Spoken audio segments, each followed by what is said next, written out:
Oh, damn. Hello. Sorry I'm a little bit late. I'm working on a video. Belly. I've never had 7 people waiting for a live stream before, so that was unexpected when I was like, oh shit, I'm 2 minutes late. I'm editing. It's a slow process. Not super slow, but slow enough that I got distracted. Don't mind the tiny text. You'll have to watch the video tonight. So, what are we doing? We're making a Minecraft clone. Let's just go back to main. And this is what I was making yesterday, just because I knew this was going to take me forever. And it did. This took me way longer than it should have, but I've got a cube rendering. I also like that I went from having 7 people watching this stream to 2 people watching this stream. I don't think YouTube's analytics are reliable when it comes to concurrent viewers. That or everyone hates me because like as soon as I showed up, the viewer dropped by like 3 times. What? Oh yeah, because I don't have a camera yet. So rendering sand. Oh, that's the background color. Ambient light. We're just gonna crank that right up. Yeah. So I have sand rendering. I had to go and make my own custom code for building a sprite sheet because apparently Minecraft doesn't use sprite sheets anymore. It uses individual sprites. So now I built custom code that will allow me to specify tiles and get them turned into a sprite sheet because I don't want to write a custom shader just so that I can render the blocks from individual files. Blocks, like they're all individual PNGs, whereas pre like 1.10 maybe earlier than that, it was like a sprite sheet like that where you've got them all laid out and it was just indexed into. I think they made it so it's more moddable that it doesn't do that anymore. It's also, you know, I spent a little bit too much time making this thing. I made it modular so that if you want to use your own texture pack, you just, or like I guess a lower resolution version of this texture pack, you just specify, like you just put a lower resolution one because in my textures, it when I build a texture atlas, I actually extract the size of the texture and then build the sprite sheet around that. So if you don't have a powerful computer or you just want to use less memory, you can just put a lower resolution sprite sheet and it will automatically pick up on that and you build lower resolutions. And I've also got a small cube rendering, which took a really long time, mostly because I asked ChatGPT to build it for me and it doesn't understand how cubes work. Or, you know, promptly, it understands how cubes work better than I do, which means I'm an idiot. Like, you know, I followed its instructions too closely. So I got it to draw me a half cube, which, yeah, really useful. Then I got it to render like the vertexes. And what was fun about this is when it was rendering the cube, also the editor's broken in this version of Bevy, it would render this side so that you can always see all the sides from the front, which meant that this face here was looking this way. And this face here was looking that way, which meant that like I had to flip the back face because it was looking at you and the top face was looking. And it was just a weird, like, when you looked at it from the top, you could see the faces that they all pointed in, except the front face points forward. Anyway, so it just meant I had to flip some of the faces because the AI was smart enough to know what it was doing. Yeah, I do wish ChatGPT was more up to date. It does suggest a lot of broken Bevy code, like you can't ask Bevy directly.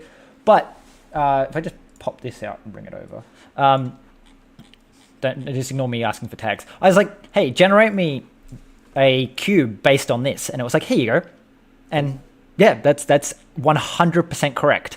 I then asked it to draw me the vertexes, and it just redrew the whole thing again, like instead of giving me a list of vertexes. But it also numbers specifically what this unique vertex is, which means I just copied these.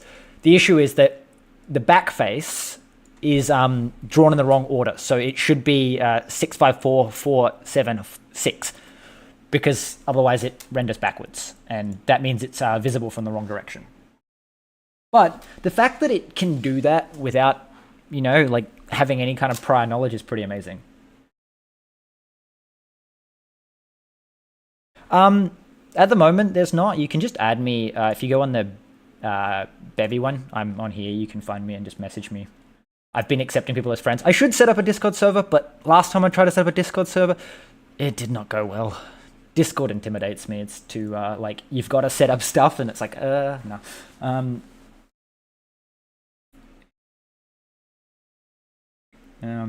Machine readable, but human unreadable code. Yeah. But I'm pretty impressed with ChatGPT. The one thing I've noticed is people were complaining that the new version of ChatGPT, the 4, used to be a lot smarter than it was. But OpenAI has basically come out and said, the more security we put in place, the dumber the AI gets. Like, the more we train it not to give bad and Okay. So, like, if I was good, I would do direct raycasting, because it's faster on a, like, if the player is constantly moving to new terrain, it'd be faster to directly raycast and generate the, like, vertex, voxel maps, and just raycast to them, because it doesn't require any pre-calculation. I literally just go, this is what the map looks like, and the raycasts take the same length of time. What is that? O of 1. Like, the raycasting is like O of 1 time, no matter where you go. Whereas the mesh generation is, I guess, like O of n, where n is the number of chunks generated that frame, which means that if you're constantly moving to new terrain, the meshing takes ages to generate each chunk. But once the chunk is generated, I think, not because meshing's faster than raycasting, but because GPUs are built to deal with triangles at the moment, it's faster to render a mesh than it is to raycast a mesh. But again, that's also a shader thing. Like, you could probably make faster raycasting code. But it's one of those, because everyone has a GPU that's designed to render triangles, it's faster to do triangles. But NVIDIA could, or like all the graphics card companies, and they are moving in this direction, implement hardware specifically to make raycasting faster, up until the point that raycasting will be faster than meshes in like 10 years. But it's one of those, until everyone has that built into their GPU, raycasting will be slower, because it has to be done, you're basically simulating raycasting as opposed to directly implementing hardware raycasting. Yeah, so it's more just hardware is built to render triangles. Triangles are fast, but raycasting is O of 1 time, because you are firing a fixed number of rays. Then you get into things like ray marching, which isn't O of 1 time anymore, because you don't fire a fixed number of rays. Instead, you fire rays proportional to the step distance, which means that in theory, it could be really fast because all your steps literally say we hit the skybox straight away, or it could be really slow because you're firing into really increment little spaces that mean that you need to do lots of little steps. But even then, raycasting will always have a like finite upper limit, because no matter how many things you have in your scene, the ray will only bounce so many times. So there's only so many rays that can theoretically be fired, whereas meshes is entirely proportional to the triangle count, and slows down exponentially. And you have to include things like frustum culling in order to reduce the number of triangles, because it's an O of n, like, or log n thing. So the more triangles you add, the slower your application will get. Whereas raycasting doesn't care. It literally is like, there's only so many, especially when it comes to voxels, because the voxels are empty or the voxels are not empty. The raycasting takes the same length of time. Yeah, these are my tags for this.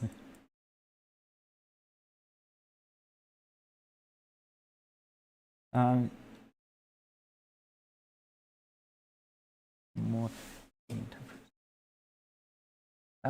step count. Yeah, like, so that's what I mean, is the step count would be a linear increase, or yeah, because it's literally like a million rays at 1 step is a million ray calculations. A million rays at 2 steps is 2 million calculations.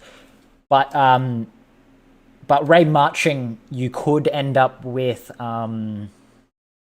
not necessarily, it would still be linear, but it would be a log n or something, because when you actually do the calculations, worst case scenario, because there's big O and I don't know what the other letter is, like big K or something, which is the expected time. So big O is worst case scenario, which is linear time, whereas the big K would be log n, because even though you've given it twice as many bounces, statistically speaking, not every ray will bounce twice. So you've actually only increased the number of rays by 50%, because the odds are that it's not going to, and the more bounces you give rays, the higher the odds that one of the rays will bounce into the sky and therefore not do any more bouncing. So much for developing my Minecraft clone. Just getting distracted with raycasting now. Go watch, I think it's the Cherno, does a really good video, and Code Parade. I'm going to just quickly check that one. I think it's Code Parade. Does an absolutely, Code Parade does an amazing video on it, if I remember it. Just Googling things in the other window. Is it Marble? No, Ray. Let's try that. Yeah, okay. Code Parade. Pop that over. So go watch this video. It is an amazing video on ray marching, or at least some of these videos. I don't know if it's specific to one, but Marble Marches uses ray marching, and it uses fractal calculations to generate it. And it is just an absolutely phenomenal video talking about the technology. Just wondering if here's another video, but yeah, it's just really incredible what you can do with ray marching.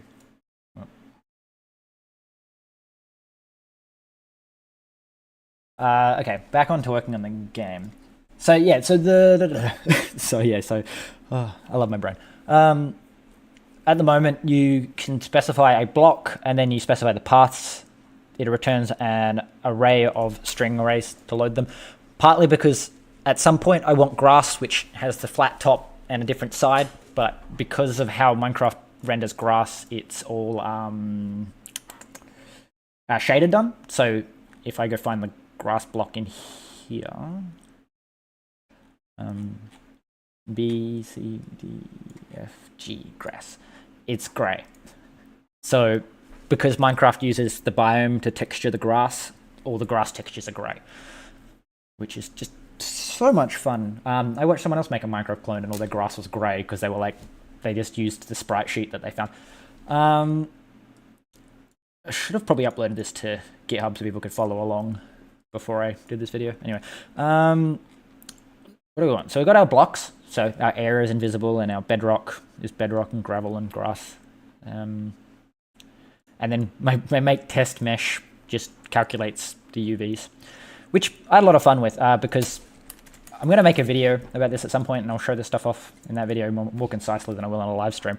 But if you flip those two vertexes, you end up with a really fun little cube of it's a Z-shaped cube, if I remember.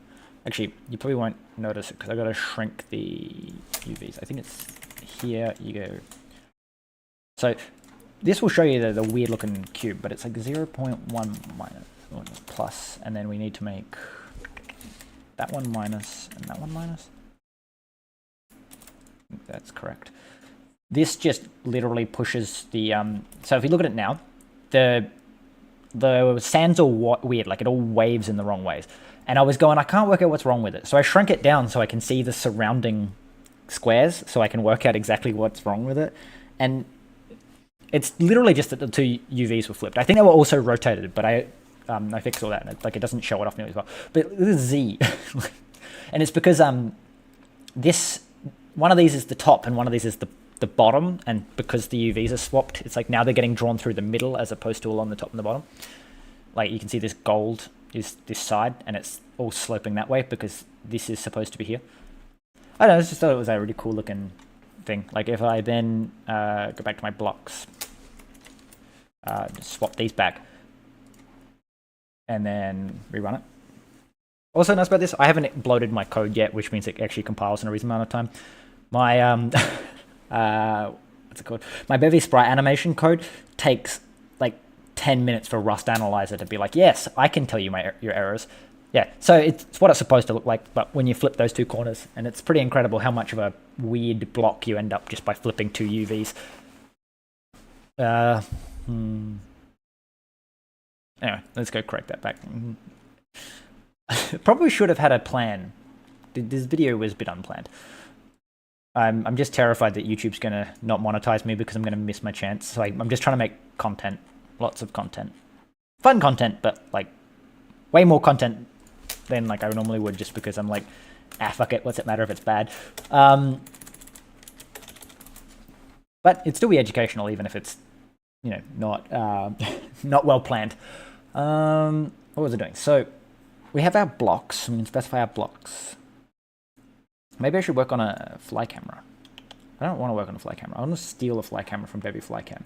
That's what I'm going to do. I'm going to go Bevy Flycam, because it's not been updated, which is so depressing.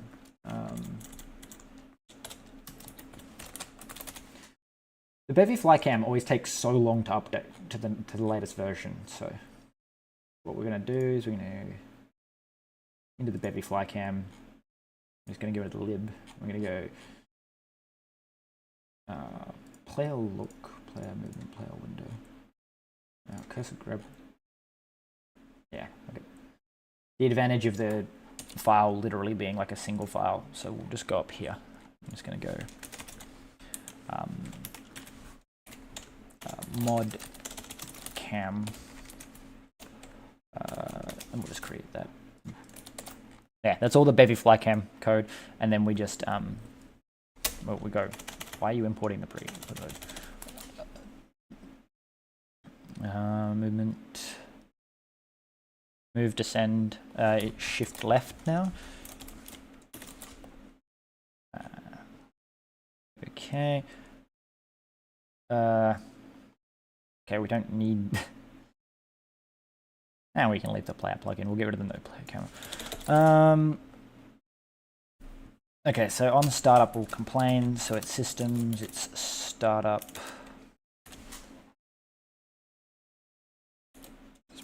Set up player, and then well, we can probably just dump this into the next line or previous line.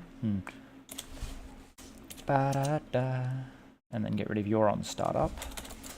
Then we need to tupleize you. Like so, init grab control. And then these all go in update. Systems, there we go. Each comma.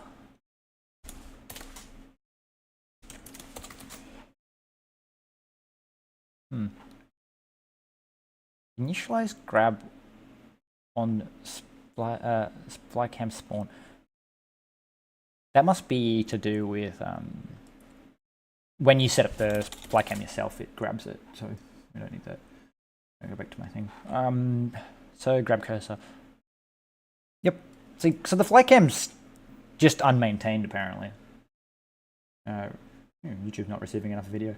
So because Flycam's unmaintained, it means that like literally there was fucking 5 lines of code and it's up to date, but yeah, it'll be months before the Bevy Flycam gets up to date, if ever. I think it's still on 0.9. 0.10, I was using it from a branch from someone else that was like, hey, can you update this, please? Add, I guess we'll just add plugins. We'll add plugins like so, and we'll go cam player plugin. Okay. And then we see if this works. I don't know if it works. I didn't test this beforehand. I just copy-pasted some code. That's how you know I'm a true programmer, because I copy-pasted code.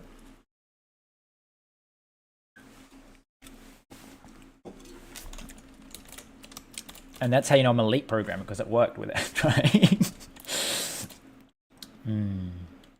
Got tiny black corners. This small edge is because the UV is not quite right.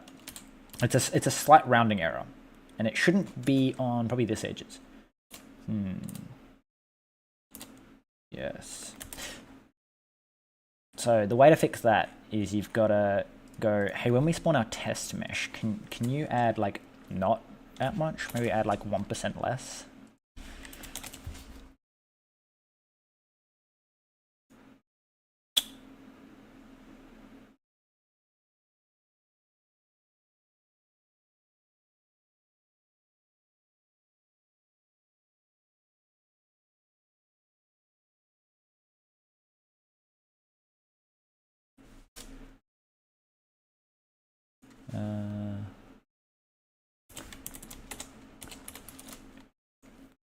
I would think that would work, but I think I tried this and it crashed because it said that the view space was into infinity.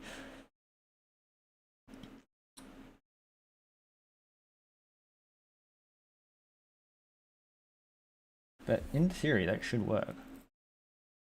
Oh, now it's got lots of black lines. Why? Well, it seemed to have made the problem worse. It's interesting. Right, because you can't... No, you need to be 1 because you need to make it to the next layer off. It's just that you need to be times by like 0.98. And same with this one.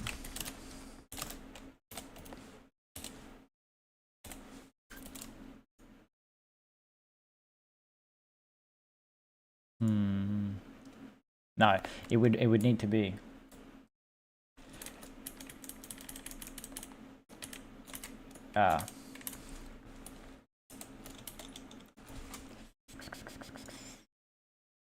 It would be something like this. U then minus 0.002 and same here.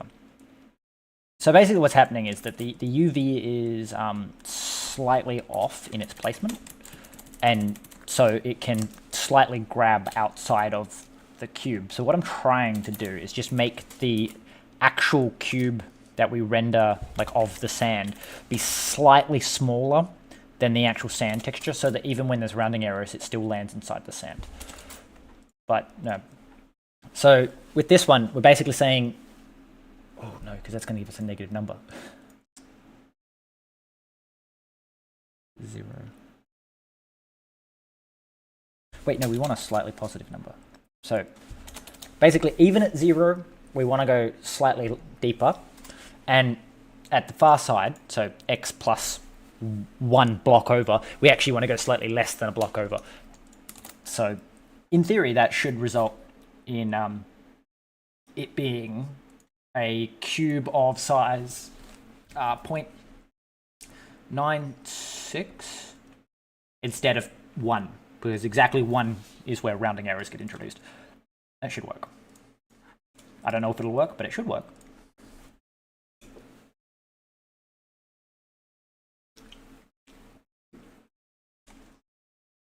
Man, I can't wait to check my analytics to see where all these viewers are coming from, because this is like 3 times more viewers than I've like ever had. and you're actually watching, like, whoa, usually you're like, I've had it spike up to like 5 people for like 1 second and then it drops back down to 1.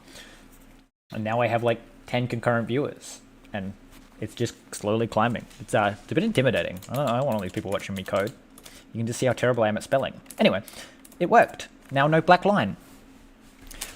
So I guess now we work on like, it's disconnected again. Oh, and it's reconnected. That's got to be Starlink changing satellites.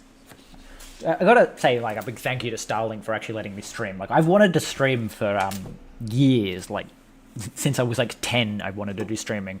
But I live like 5 or 6 kilometers out of a small town, which means that the internet here is absolute dog shit.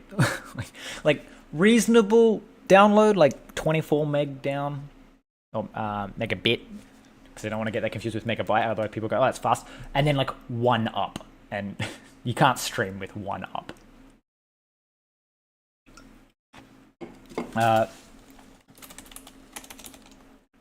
Chunk. My rambling is calming. That is really nice to hear, because usually people tell me my rambling is annoying, because I just repeat myself and just say the same shit. What do we want? We want to go like pub struct chunk. Okay, and the chunk is just going to be an array of Well, we're going to come all the way back down here and we're going to go like mod prelude. And I'm going to make its own file because I like doing... I've seen people do like the mod as like an included in the main, but I find that it's really nice to just have the prelude be like in its own file, just so you can see what you're including without having to scroll through a bunch of random text. So we want pub crate. Oh, pub use. That's what we're missing. Use crate. Blocks. Block type. All right. And then we're going to come up here and we're going to go use crate prelude. Thank you. And then we want to go block type. Then we're going to go const chunk size, which is going to be a U size, and it's going to equal. Just get a calculator out and go 16 times 16 times, that's 12. Don't type 12. 16 times 16 times 16. 4,000 blocks. What's 8? 8 times 8. Oh, not 88. 8 times 8. Brain, work. 8 times 8 times 8. Okay, 512. No, I think 16 will do. And then we just go here and we go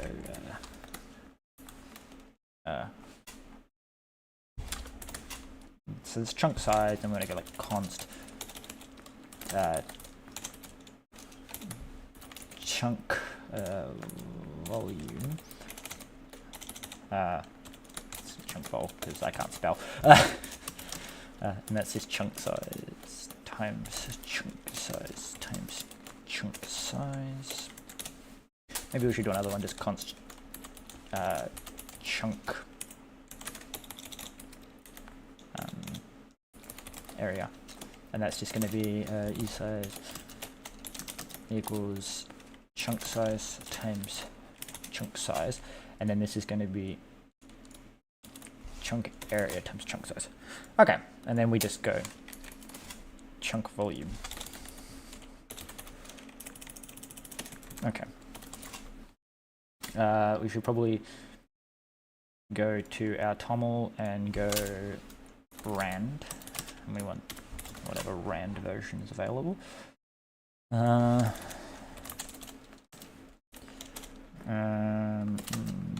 Import chunk, and we're going to go fn new and oh, yep.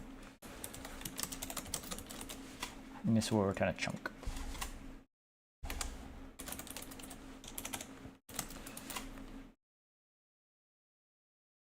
Okay. To give some creativity, we want to say something like so y in 0 dot. Why am I getting an error, and why have I lost all my IntelliSense? Because the Rust analyzer is doing something. For Z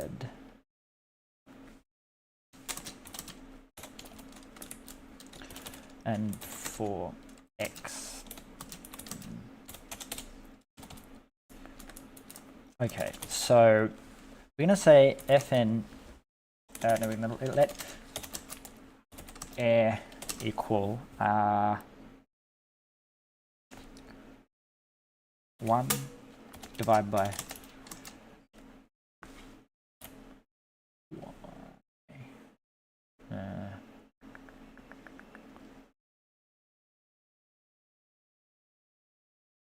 my brain's not working anymore.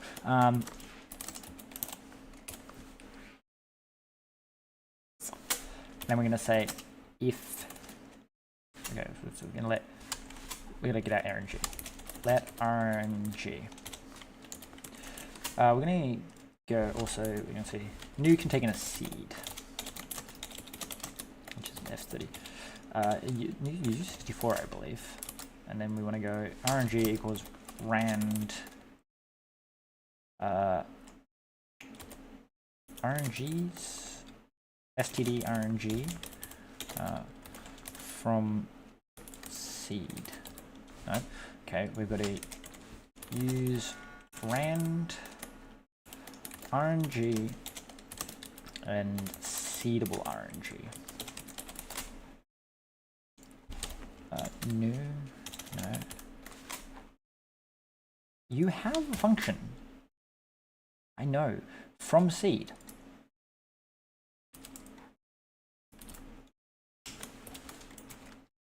Probably the Rust analyzer not working. From seed. It's not from seed though. It's like from seed U64. Is that right? No.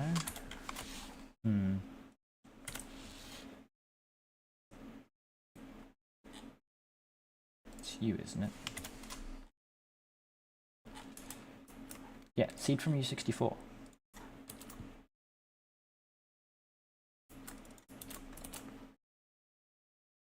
And then we say seed.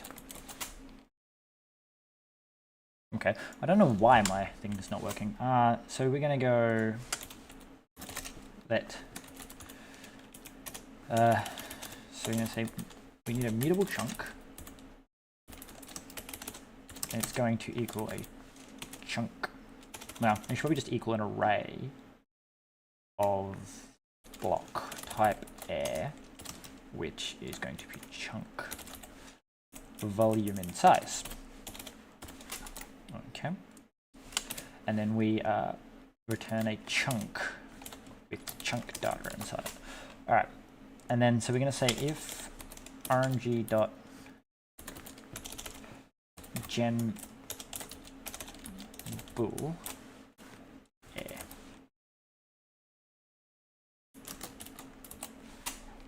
We should probably just say 1, because otherwise 1 divided by 1 is always going to be 1, and therefore the odds of error is 100%. In. Is that why my IntelliSense wasn't working? Because I left an in out gen bool. Why? Oh, yeah, that's F64. Okay.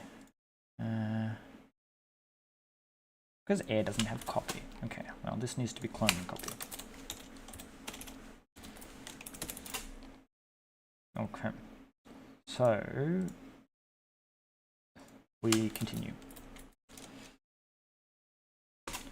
So theoretically, the way this works is that the higher up you are, the lower chance it's air.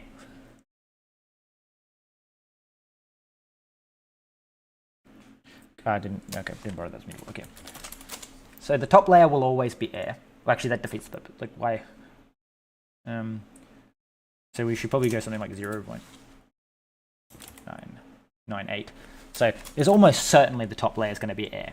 And then as we go down, we're just going to say, I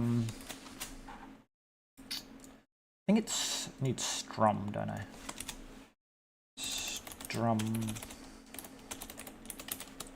macros. Okay, and then we go blocks and we go strum macros.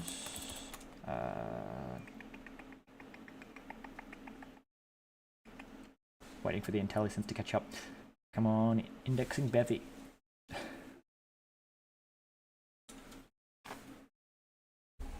Alright, we'll go working back on. No, it's back. Well, the IntelliSense should be working. Did I just type it wrong? It's strum macros. Yeah. Enum meetup. Okay. Failed to resolve. What do you mean failed? Failed to resolve. Could not strum in the list of imported crates. Ooh, that's cheeky. So strum macros actually imports strum, which means if it's not a dependency, the macros don't work for, at least for strum iter, because it's trying to implement a trait that's not part of the crate. So it literally is just a macro. Okay. So Then we want to go, it's like RNG dot.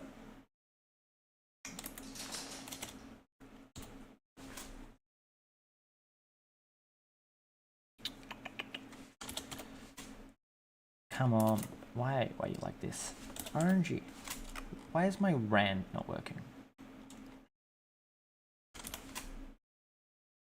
Okay, rand's really not working. Why is it all broken all of a sudden?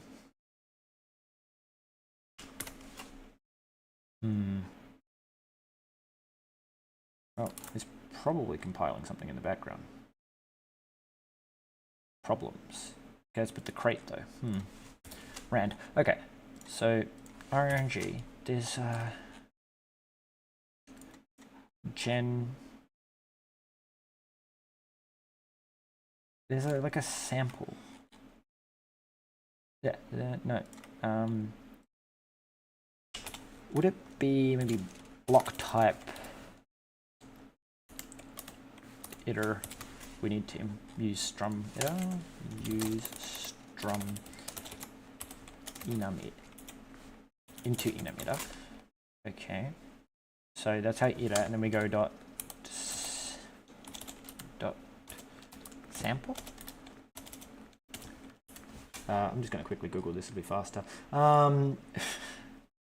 Rand select from list. Choose. No, so is it RNG? I don't know if I've even got the right thing. It just says, YouTube just says choose. It's Python. No, we need, not random, rand. We need to go Rust then. Rust rand select from list.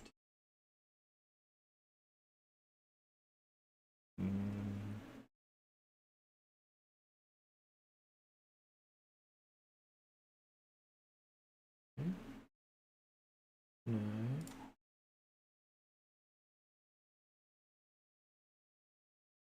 There's definitely a thing for it. Now you can shuffle, but I don't want to shuffle.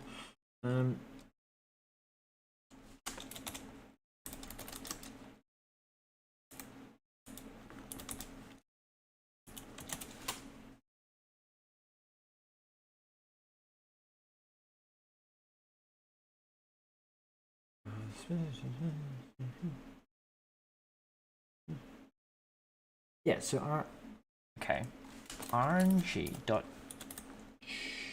choose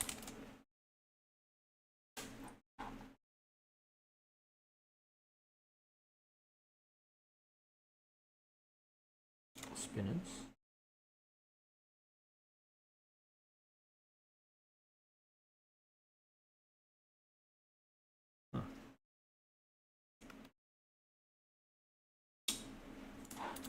Maybe we should just stop being trying to cut off. There's definitely a function for it. I'm just going to do this though. Right. Except this is block type block type qualifier. This is going to be block type.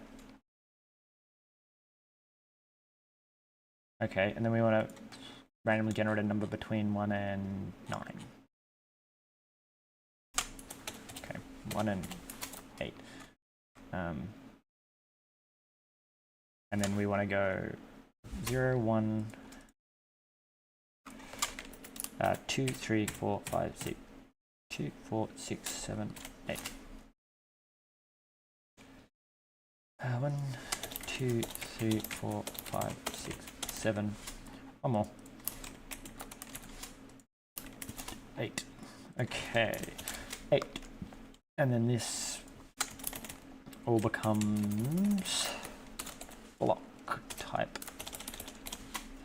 So I'm going to say air is my default that I should never be able to reach. And then it's bedrock.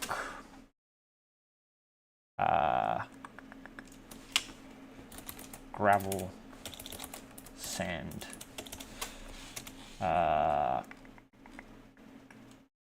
gravel, dirt, stone.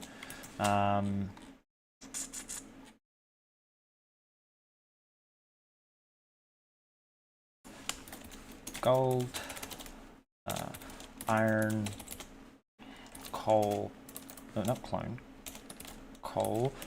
What one am I missing? Dead bush. Okay. No. I don't think the dead bush randomly spawning underground is really the best idea, but it's what I've picked. So it's apparently what's going to happen. Okay.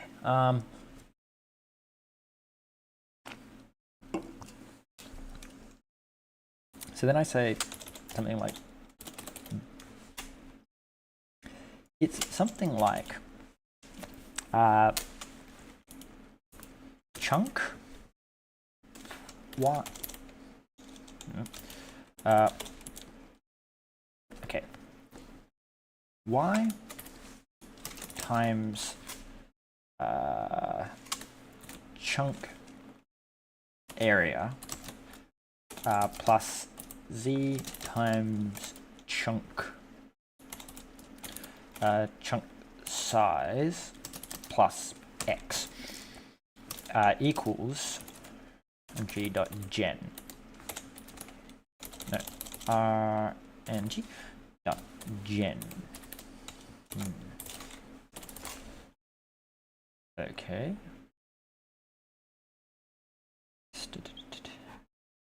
I thought I implemented distribution for you. Excuse me. Blocks. Did I not save this file? Ran distribution block type. Block type. What is your problem? Does not satisfy this trait. Is not implemented for standard. Is that because it must be sample block type? No. Why are you complaining? Method takes in 2 generic arguments, but 1 generic argument was supplied. Expected 2 generic arguments. What do you mean? I feel like I just need to... Why are you not letting me open you now? My personal key. Okay. When I called gen, where standard and standard distribution t. Okay. T, where t is standard distribution t. Okay.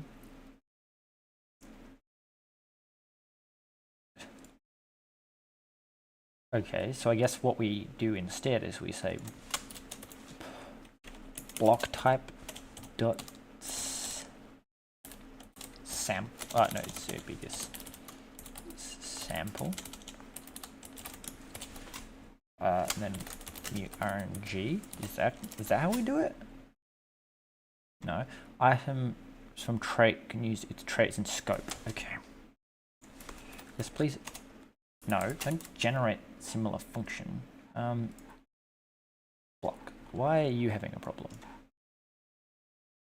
Yes, simple.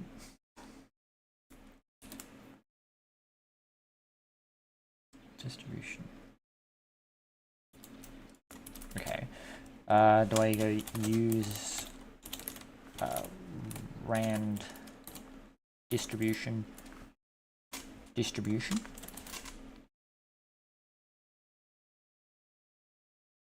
Okay. Sample expects 2 generic arguments?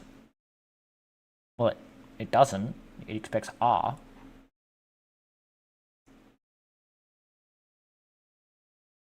Provided argument. Does it take a self then? It does. Okay. Well, that would explain it. We'll just go with air. Okay. There is an book type. There is an enum variant used and okay. Why are you having a little hissy fit? Oh, because it's dot. Now it's dot sample. Air dot sample.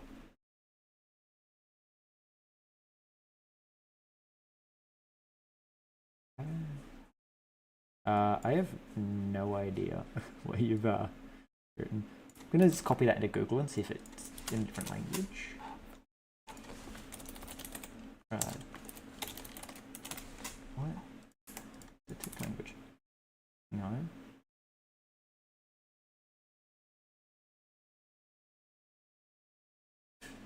Okay. I have no idea what that says. Just that you're sad about it, whatever it says. Anyway, so we block air sample. So we just sample you. Okay. So then we go fn new. Okay, so that should generate the chunk. This should be public. Okay, and then we need trivial like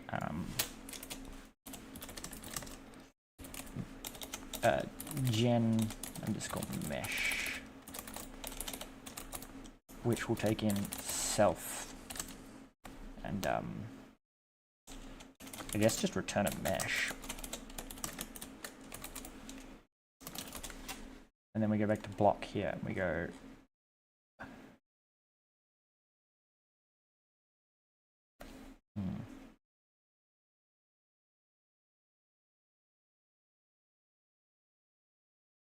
make test mesh. Okay, so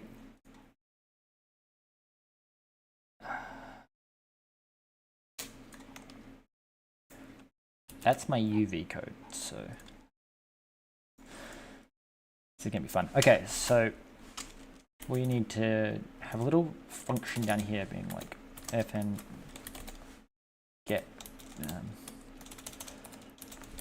underscore UV. That's going to take in a block, which is a U size, and atlas width, which is a U size, and this will return 4. So f32 by 2 by 4. Okay, and then instead of extending this, we just return this.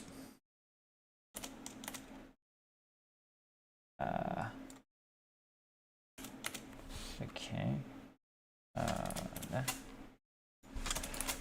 Okay. So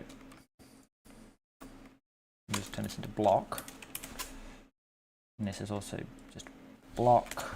And then okay, we'll just change it back to atlas size.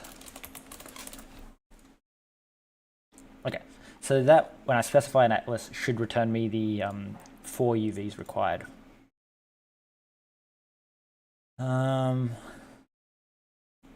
Okay, and then we're going to go fn get face.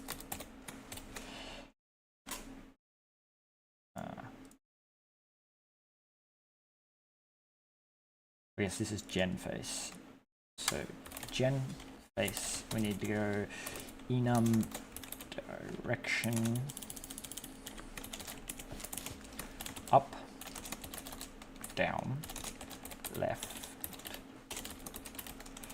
right, forward, and back. Okay. And so you take in a direction.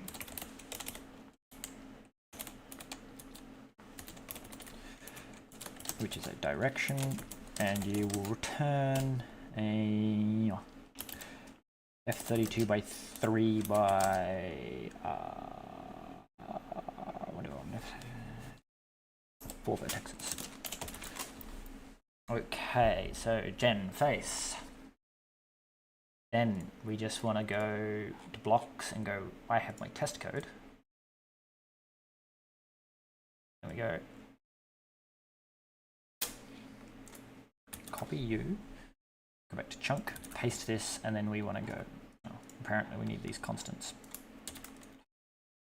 Then we just want to go match direction.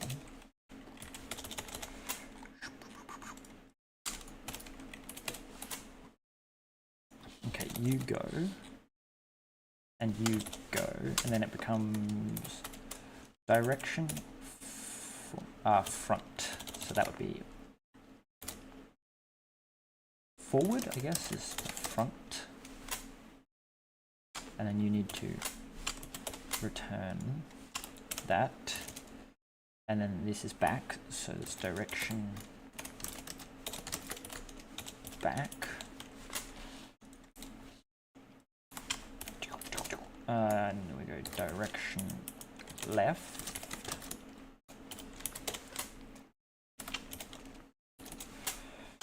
Okay, and then we go direction right. And then direction up.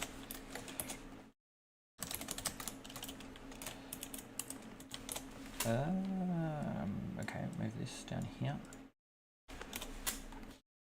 Don't know what happened to that. Okay, so comma, and then this is direction down.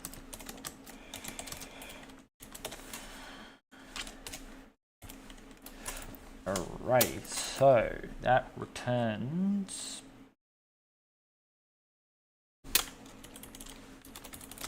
const.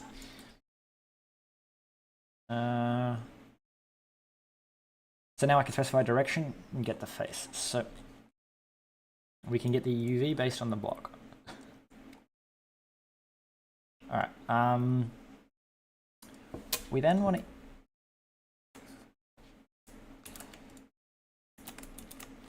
Okay, we want to get indexes.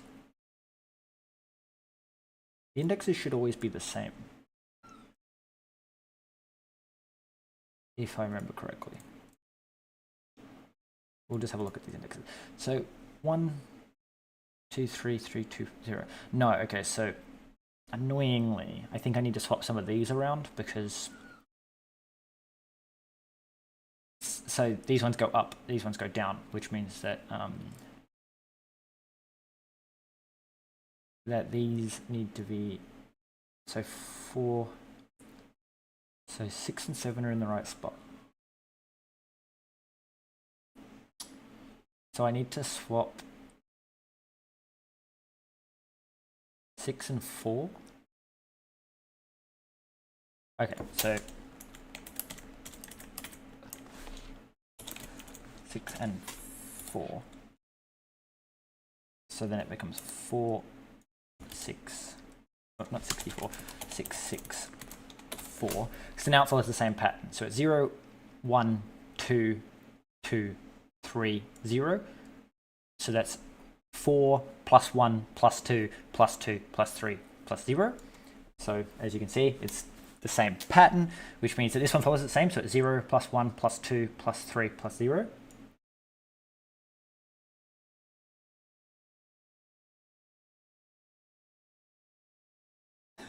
Minecraft. Okay, that I do like that one. That's a very what do you call cerebral joke. So the back face is correct. This one isn't. So we need to swap 12 and 14. So 12 and 14 need to be swapped. Which means that you become 12, 14, 14, 12. All right, and then, yeah, so 20 and 21, 22, 23, 23. Yeah, okay. So 18 and 16 need to be swapped.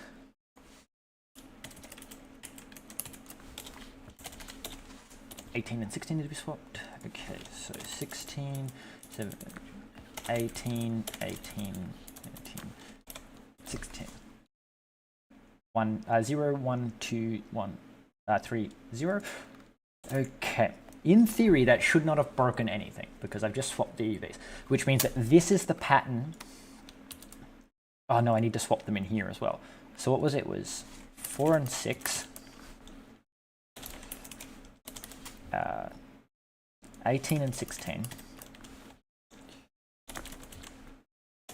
And 12 and 14. 12 and 14 is going to be the one that breaks because it's the only one I'm not actually sure about. 8, 9, 10, 11.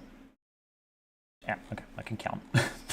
Don't know why my brain decided that was wrong. those numbers were not in order. It's like what they are.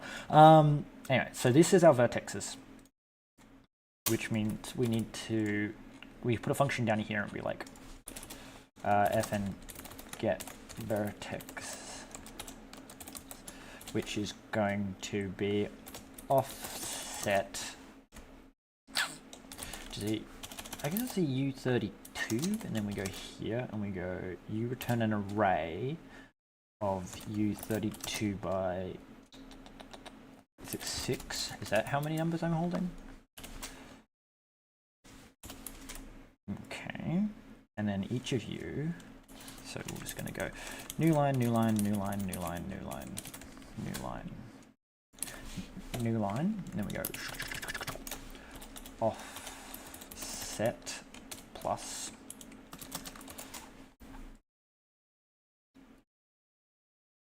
oh, wrong arrow type. Okay, get index. Okay, let me go here. So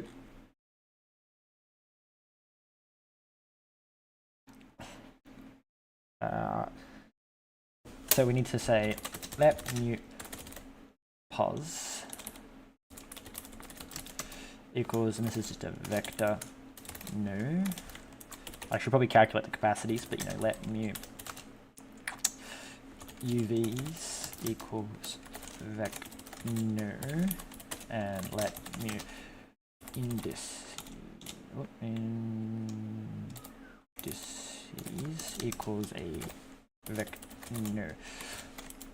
Okay, so that's all our data, and then we go to 0, and we go let mu mesh equal mesh. Wait, what? Why'd my IntelliSense go away? No. And then, okay. Apparently. Oh, I've not imported Rust to that. Bevy, I mean. Use Bevy prelude. Thank you. That will fix that. Thank you. No. No. We need to go primitive topology, line list, strip, triangle list. Hello, triangle list. So for each of these, we don't want to generate a chunk. We want to say we should probably do something cheeky like get underscore block, and then we say you take in self and a pos, which is going to be an I vec 3, and then you will return a block type. Okay, and then from there we're going to go it's self 0 pos dot y times by block. No, was it chunk area, and then plus pos dot z times by chunk size plus pos dot x. Okay. Well, that's what you return. Thank you. Okay, and then all of this needs to be as u size. Okay. These are apparently u sizes. Okay. Well, we'll just do this then.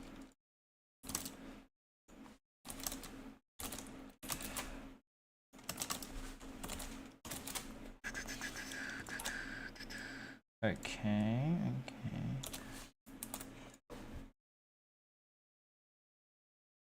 So with that, we can be all like let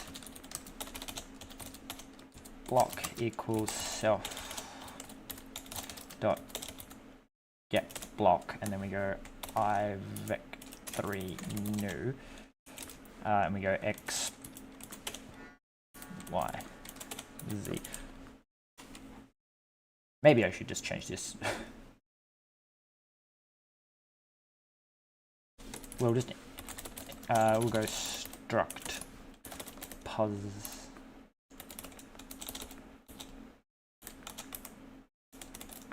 position x. We'll just make these all U sizes.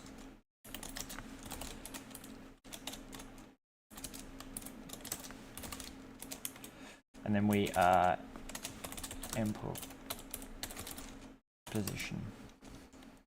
We say fn new, which takes in x size y, u size z, u size, and returns a position. And then we just go position x, y, and z, and then we just swap out this ivec3 for a position, and then we can get rid of this. Okay, and then we say this is a position. Okay, so we get the block, and then we're going to go down here and we're going to say to do, because I want you to shush about it not working. Okay, so we have our block, and then we need to import things like position, like fn get, and then this is going to take in self and a direction, and this will return a position as well. Right, so this block. So if I said something along the lines of if brain let sum block equals else block type air. This is just going to say block, and then we replace this with dot get.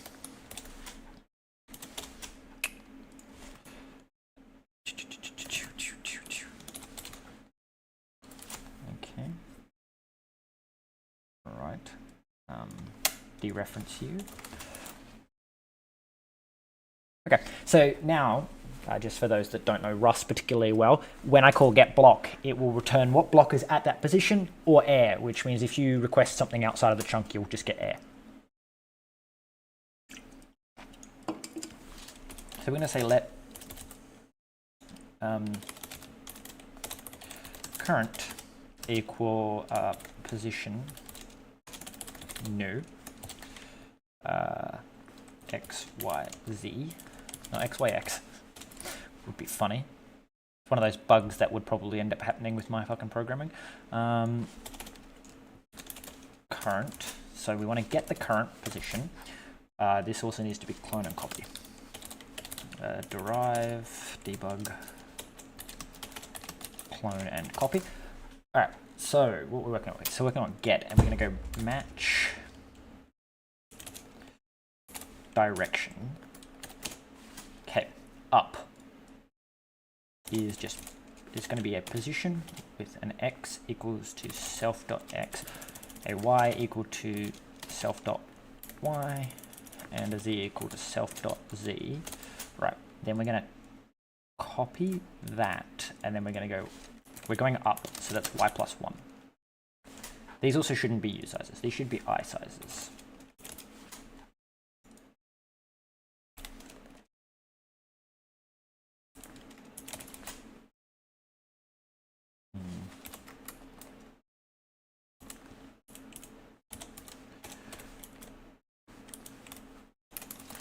I'm pretty sure when you cast an I size,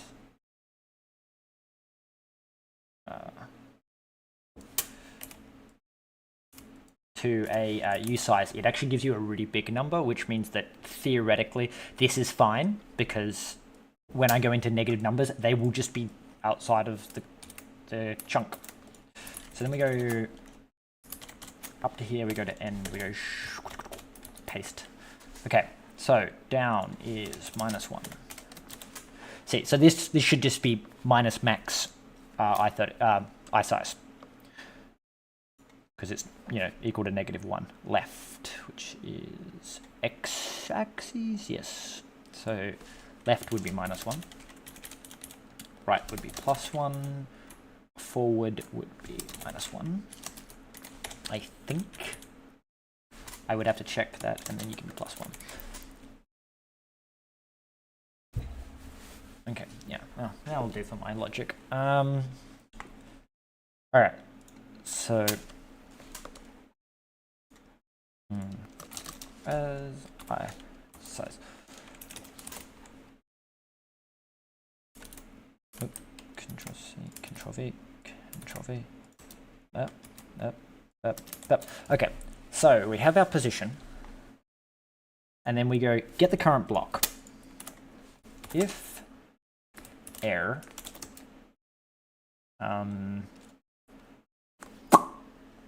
if it's air, we just continue.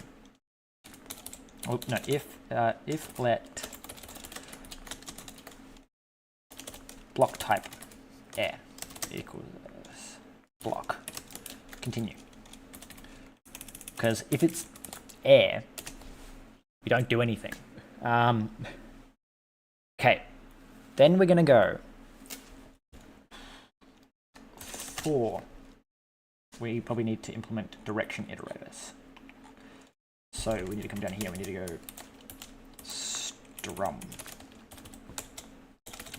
derive strum macro enum iter.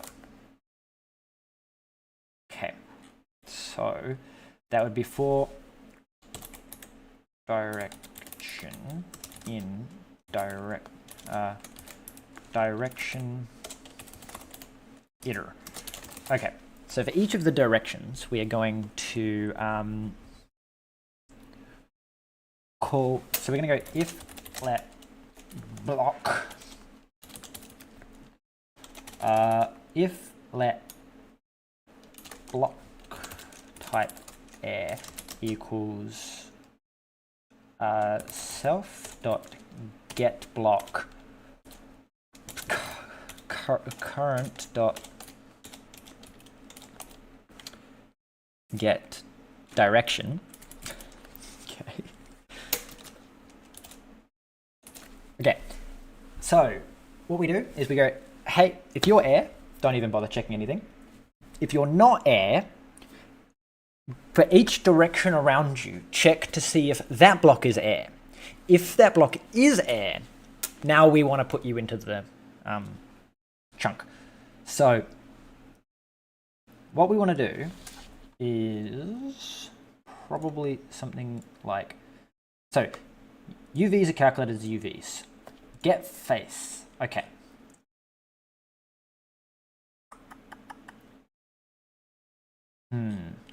Okay, so we want to say something like let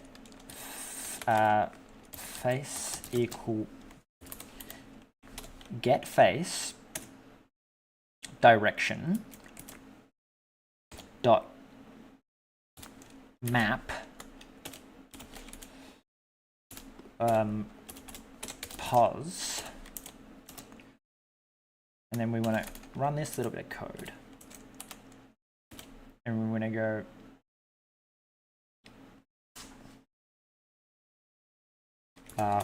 pos 0, which is your x, plus equals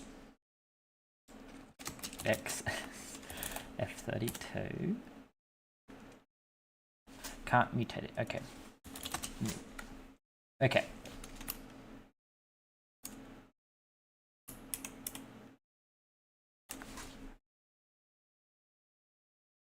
One, two, x, y, and z.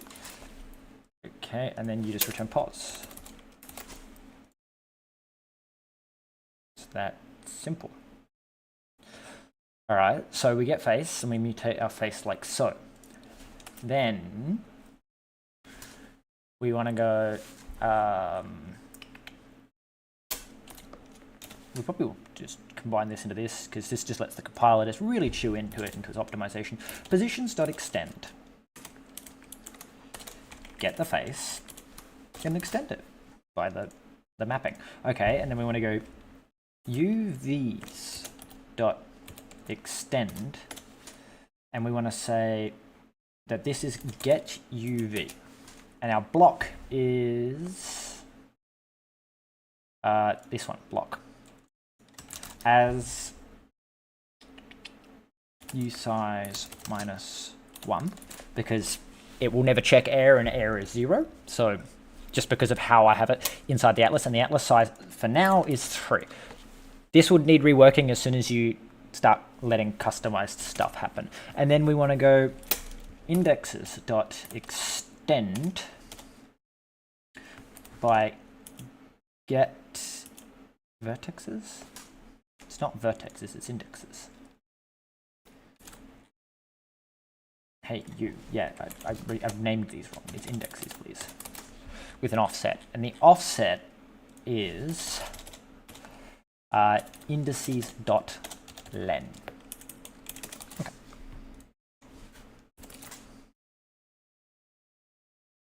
Why? Why are you saying? Oh, because len. Yeah, okay. So this is a usize, and then actually just you go back to U32. Just surely pop here and go const. It is U32. All right. What's left? So for some reason, okay, yeah. So we need all of this to be like as usize. All right, so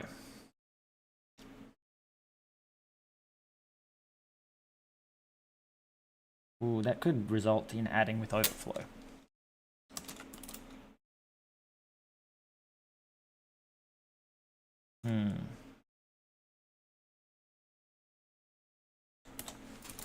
Maybe I could just go to each of these and say, hey, you're actually an I32. Oh, an I size? It shouldn't particularly matter. Is usize? Usize?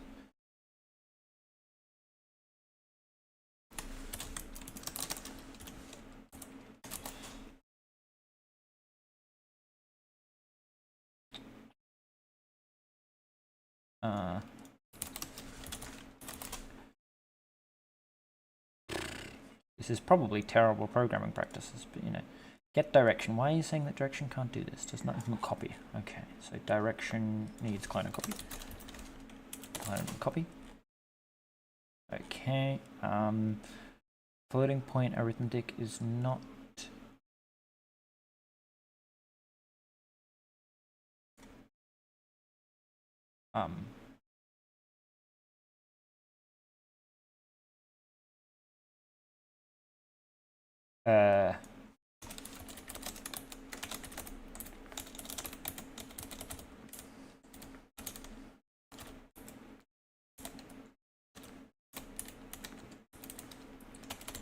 Excuse me, why is floating point arithmetic not allowed? Surely that's allowed. Yeah, which means that if I go Control F and replace that with that, except that you need to just be negative half length. That is bizarre shit. Okay.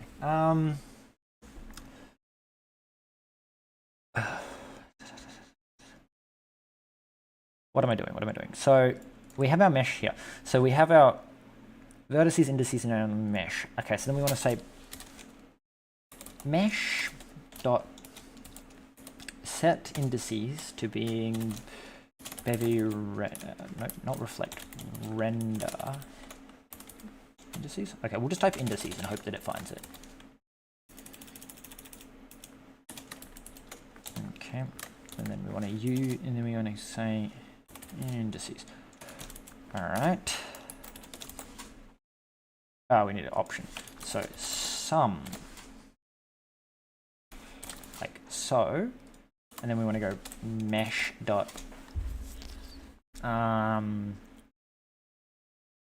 set, no, insert attribute mesh attribute UV, and that should be UVs, and then mesh dot insert attribute mesh attribute position, and that should be our positions. Okay, so then we just return mesh. Replace that with mesh, please. Weird. Okay, so then we go back to our main and we go in our spawn cube. So you do that, you do that. I'm gonna say that I want to do this. I want to do this. But I'm going to say don't give it a mesh. Just let its mesh be default, but do give it a chunk. So what do we need to leave it? World. Okay, we need to make world pub chunk. Then we need to go into chunk and make sure our structure is public. Okay, so then we go back here and we go world chunk no, with a seed of 3. I don't know. So chunk needs to be a component. Derive.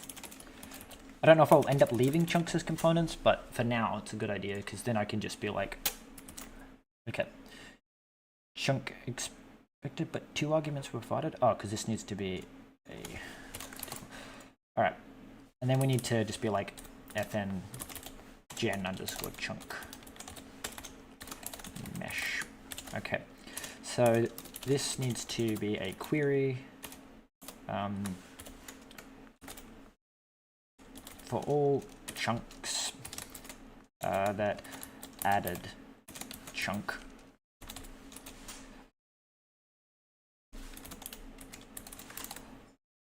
Okay, and then we want to go mesh switches and assets, res assets mesh. Okay, then we want to go for right, and then we need to I guess commands. No, they should all have a thing anyway. So we need your chunk, we need to go your mute handle mesh, because part of the bundle will add a default mesh. Chunk. Okay, maybe we should change this to changed. So then if you update a chunk, it will also re-render the chunk. Okay, then we go for chunk mute. Now, mute handle in mute chunks. Okay, cannot borrow immutable. Okay, yep. Then we want to go handle equals chunk dot gen. Did I make it private? Okay, block. No, gen mesh is public. Gen underscore mesh. Okay. Expect. Okay, so we need to go meshes dot add. Cannot borrow data in dereference as mutable. Cannot borrow as mutable. Okay. Mute res. Mute. Okay. And then we go up here, and we just be like, add dot systems on update, and then we want to say gen chunk mesh. Okay.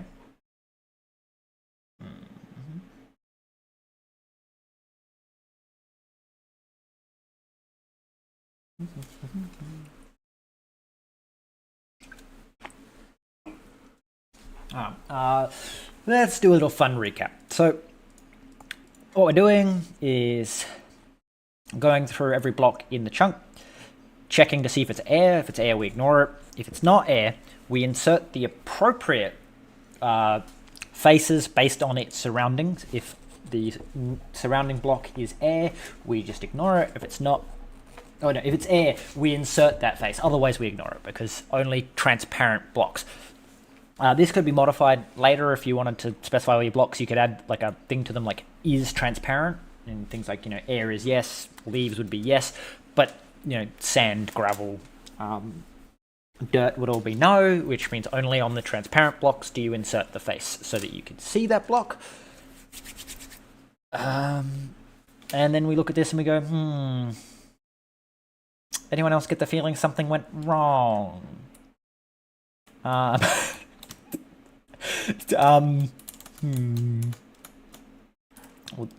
there's a dead bush. Okay.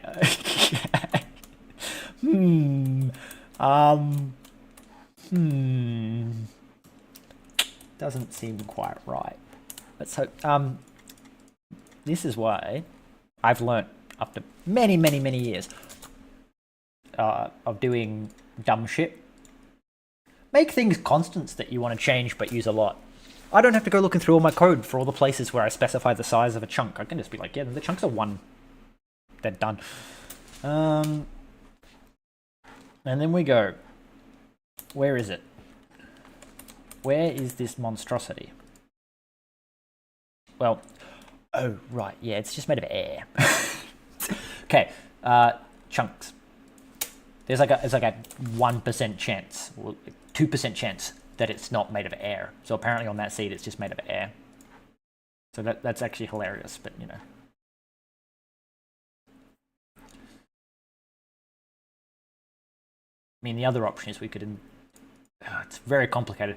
I could insert an inspector that lets me like click and regenerate the chunk with a different seed, but it just seems like a lot of work. Where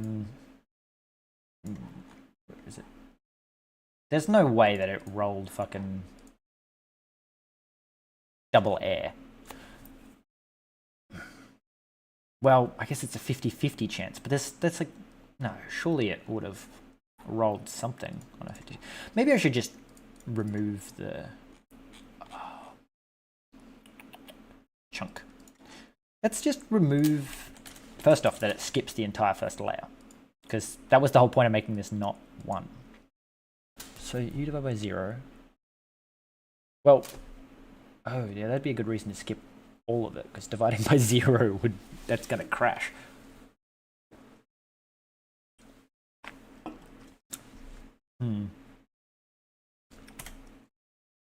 Interesting. Let's just say there's no air for now, which means that every single block can't be air, because it's impossible to random air otherwise. Only when I specified that it was air could it be air. So, okay. Interesting.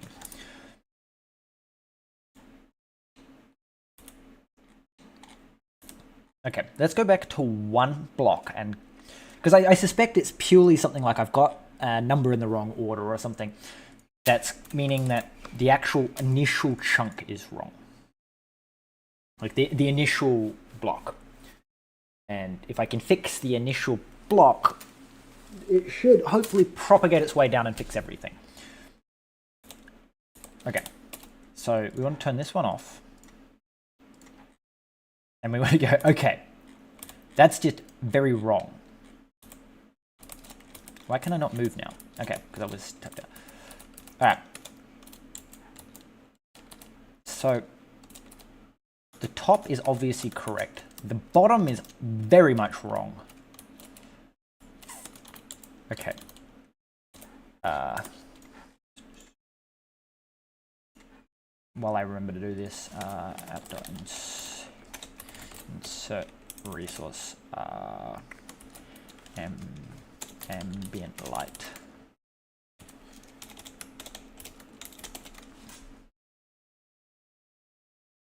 Brightness 1. Fuck off. Okay, that'll just make it so that I don't have to do this to be able to see things properly. Okay, that's a bit too bright, but anyway. Alright, so by the looks of it, top and back are correct. Interesting. It's got to be that the vertexes are wrong.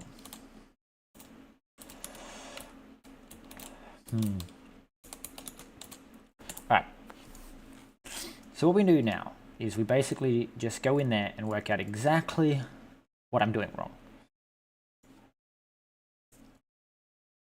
Except one thing it could be is that the X, Y, Z-ness of it is wrong.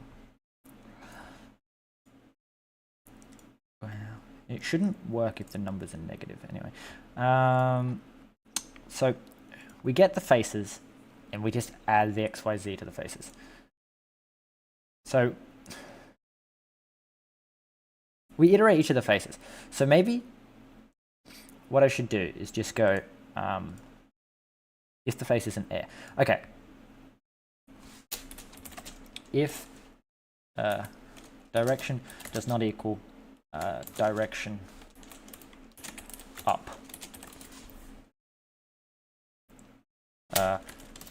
Continue.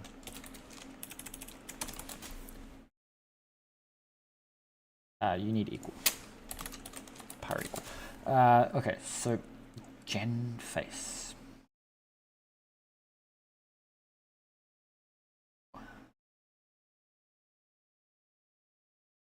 See, but none of them refer back, do they? Like, it's only 0, 1, 2, 3, 2, 2. Yeah, so none of them are too short. It could be that because I corrected block and it's just where I do block wrong. So I'm just going to quickly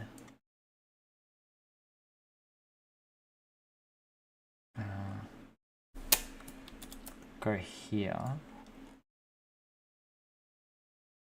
and go here, and then don't undo that. Tab, tab, tab, tab, tab. Okay, so that's facing forward. We want to go like so. So this is the back face.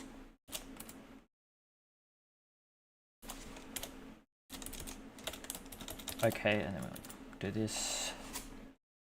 And this is the left face.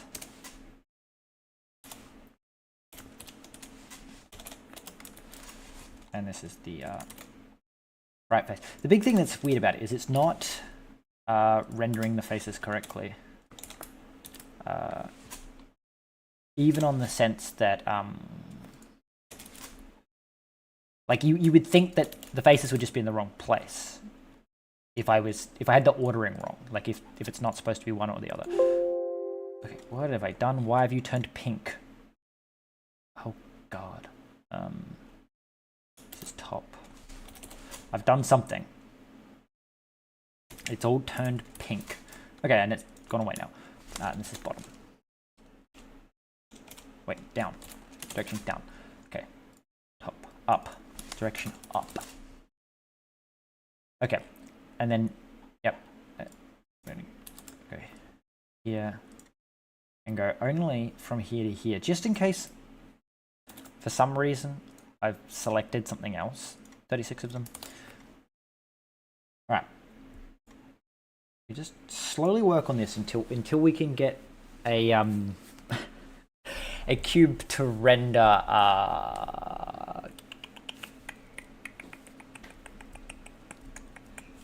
properly. Right. So what did I do? I turned everything else off, so it should... not visibly, not inherited. There was only two buttons, two options to click, and I clicked the wrong one both times. Alright. So the top face is definitely correct. Maybe we should remove that little bit of code that skips every other face, because I've just tweaked the direction code. So we'll just make sure that it wasn't something in there, like, you know, maybe I accidentally moved the wrong things around. Can't imagine that of doing anything, because that would just break a face, because I only moved a single face's worth of shit, so...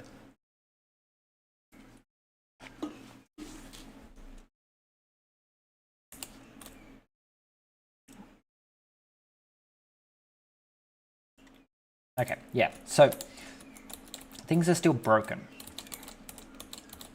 But why are they broken? Why does a single face work, but not multiple faces?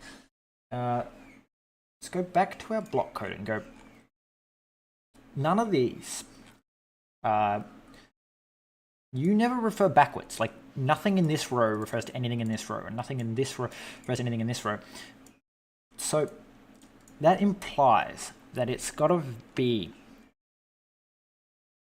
This code isn't doing anything because we're adding 0, 0, 0. So the position of the cube isn't moving at all. We should probably print all our indexes out and see if we're getting the indexes we expect. Okay, so let's go... When I'm done, before I insert the indexes, can I just be like, debug, dbg... indices. Alright. What? Why are you going to say that? Oh, because indices. Oh, fuck you. I can't be bothered. I just want to see what indices it prints. Because it should print when broken down into like lots of 6 at least. Them in a pretty specific order. I see an issue. It goes up to 30, right? Why is this an issue? Because this one, which is rendering exactly the same thing, only goes up to 23, which means I'm rendering more faces than I should. Because this is 1, 2, 3, 4, 5, 6 faces. And this goes up to 30, which means that you're rendering too many faces. So... it's not because it's not you. Okay, yep, I found it. This is why you print shit out. Right, I know exactly what I'm doing wrong. One line, one single value I'm going to change it. It's going to fix it. Okay, first off, stop printing it out so that we actually render something. It's not the indices.length, it's positions.length, and it means I need to do positions length. I need to insert the indices before I lengthen the array. Okay. So that's why it's going up to 30, is because for each face we add four vertices, but 6 indices. So it's counting too high, and therefore it's skipping some. Now we have a dirt fighting with a not dirt. Oh, that's wrong. And hey, look at that.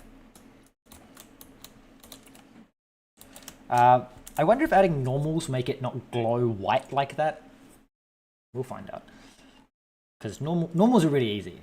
Because in the case of a cube, the normals are literally just 1. Okay, so this can go away, and we can probably up our cube size again. So we're going to go here. We're going to go indices extend. Yeah, okay, so we need to go UVs. No, yeah. Normal. And it equals a vector new. Okay. So then from there we're going to go normals dot extend, and then you are just going to be 0 1 0 by 4. Okay. So we just extend the UVs by, and that'll mean that directly perpendicular to every face is our UV. I'm just curious if that'll actually change the color. It doesn't seem to. Oh wait, wait, it helps if you insert it. Yeah, that'll definitely make more of an impact. Normal. Then we go here and some normals. Yeah, that'll make a big impact. And we also didn't change the size of the cube back. So go up here. Be all like 16. Okay. And then while this is all doing this, we're going to go rust noise. Well, we've got something working.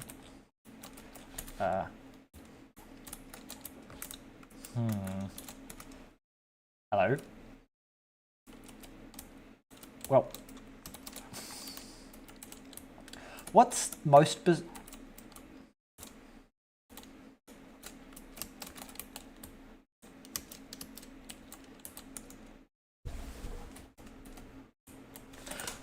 What's most bizarre about this is that the cube is fucking working.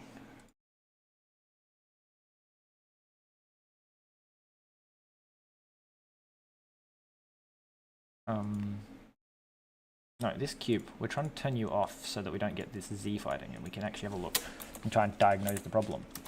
Okay, so you guys just seem to have put that on the wrong side. If I go high enough. Okay, the top seems to be working.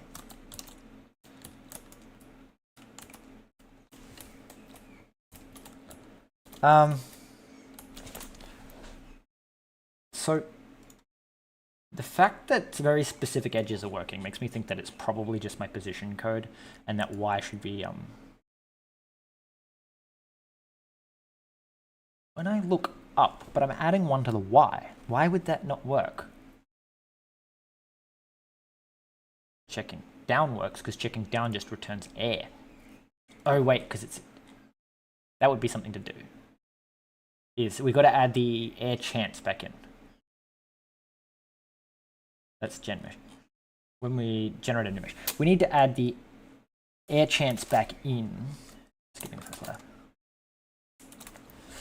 layer.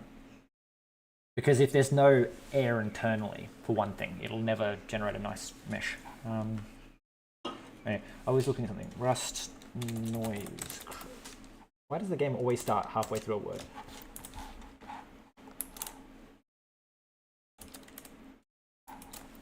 Okay, maybe without air would be easier to diagnose just because I have no way of knowing which blocks are the air blocks, which ones aren't. Whereas when it's completely loaded like this, it's like, well, I can tell that one's air. So I guess this is a good chance to be like, what's happening? Why are you not rendering anything? Interesting. So the up and that would probably be a good place to start. The up and down seem to be working flawlessly. And I'm going to guess that the front and back are probably working flawlessly, which means it's actually just the left and right code that's wrong. It just means that I need to go here, I need to go down to position and say it's probably that left is right and right is left. Or forward is backwards and backwards is forwards. I'm going to actually flip forward and back first because the most likely place that I've made a mistake is that I've flipped the Z and X. Not Z and X. I've flipped the Z directions and then Bevy's Z is forward. Like positive Z is forward. Because negative Z is almost certainly to the left.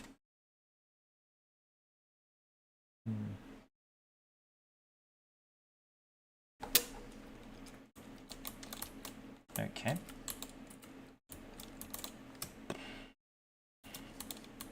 Okay, let's turn that air back off because, as I was saying, it's easier to diagnose that something's wrong when I don't have to try and think about which cubes are actually not rendering correctly.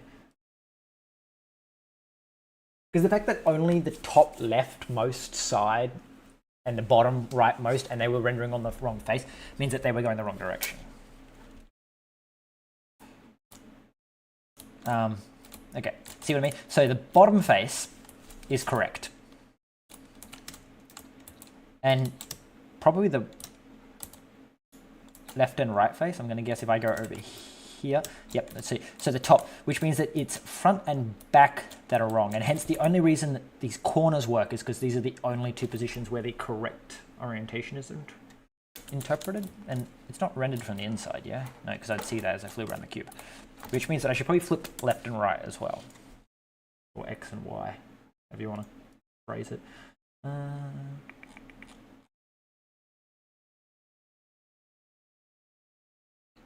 So if I say go to the left, I add one. Go to the right, I minus one. This doesn't seem right, but we'll see if it works. Dun, dun, dun.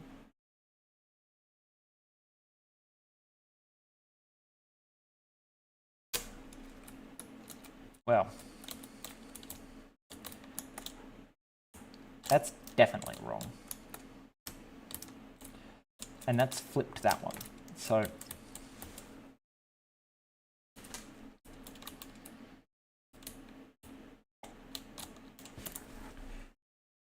let's shrink back down to a 2x2 because I need to know exactly what blocks are in the wrong spot. I guess a 3x3 would be better, but we'll just try with a 2x2. The idea being that like a 2x2, I know exactly which blocks are the mistake. The only reason I'm saying a 3x3 is because it means that you actually have all four orientations. Like, I guess all the combinations. Anyway, let's have a look. So, see, top and bottom are definitely working. Well, wait. Well, no, see, and this is what I mean. Bottom's obviously not working because you're too low. So if I swap it back, because I think what might be happening is that the X is just too high.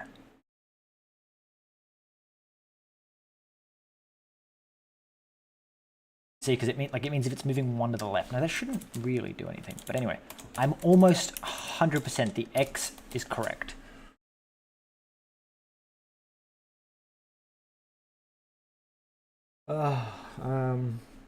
This is when programming starts doing my head in, is because it's like I don't know what's wrong.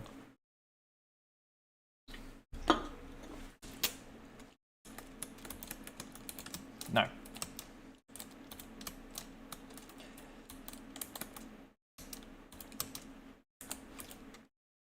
Is there something I can't see? No. Well, here's the interesting thing. The dirt block is working, like almost completely. If I just turn you off.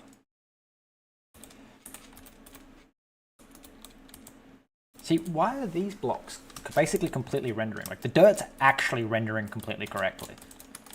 But except it should have a block below it. Oh no, I skipped that, yeah. That would be another thing to consider, is the fact that I'm actually rendering it upside down apparently in my chunk generation. That would explain. Yeah, so that explains why it's only one layer thick. It's because the first layer is always air. So really what that boils down to is I should make the air chance a small fraction times the height of the cube. Okay. There we go. Alright, so let's hide you. Let's work out what's going on. So, as I'm saying, the dirt block is rendering completely correctly. But which block is which? It's the next question.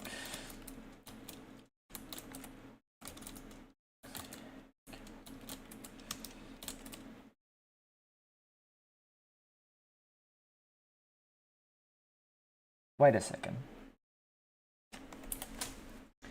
That might be what it is that you're checking one block down. So I can't just index into it and see if the index is missing.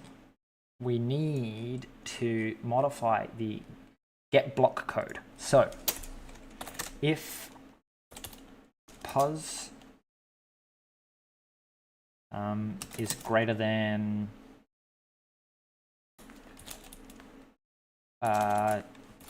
chunk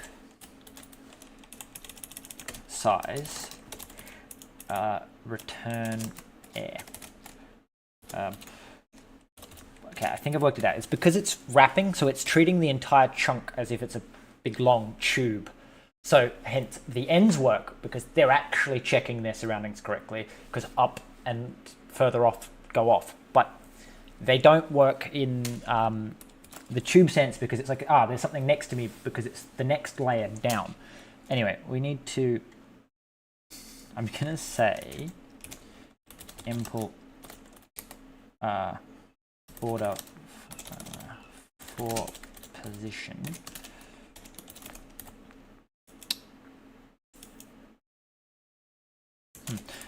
compare.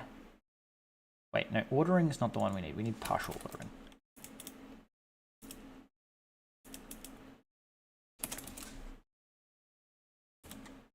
Greater.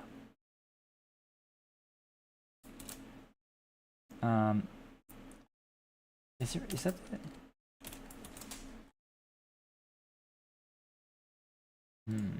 No, partial ordering. Can I then say, no, partial ordering? Surely partial ordering, yeah, is RHS.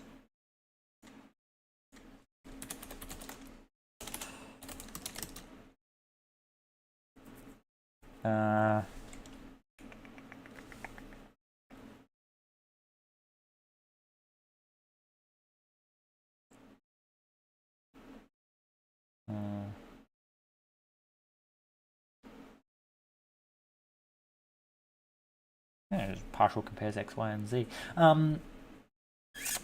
Right hand side is a eye size.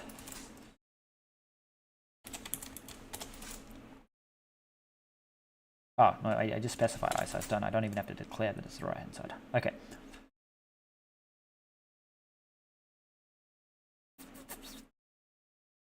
If I just want to see, like, you have matches, some less. Huh. Okay. So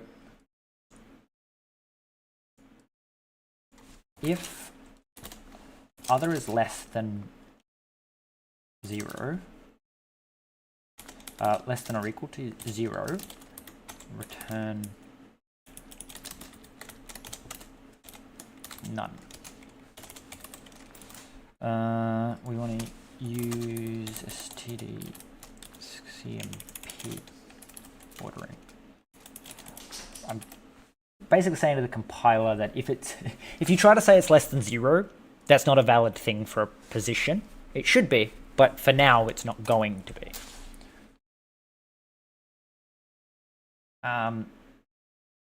I guess no, we'll just leave it. We're just basically going to go if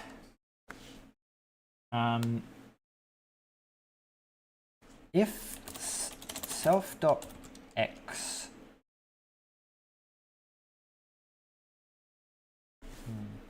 is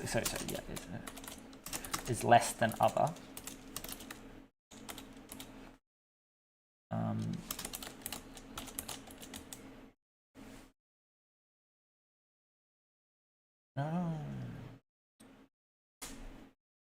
partial compare.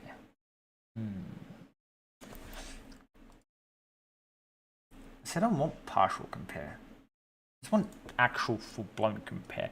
Anyway.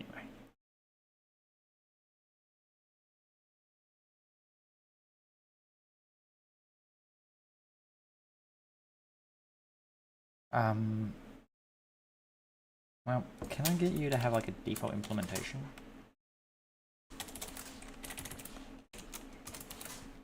No, it won't let me. Okay.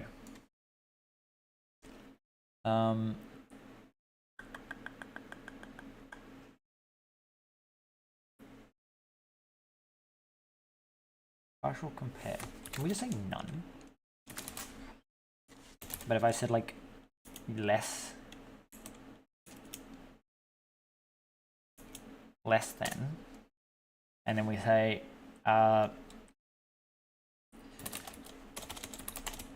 self.x less than other, or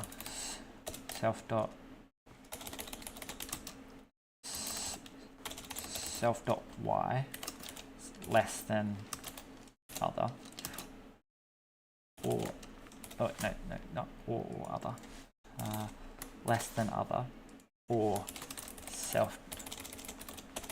self.y is less than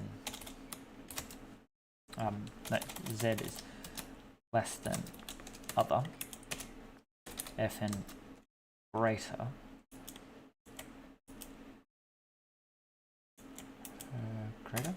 and then we just do exactly the same thing.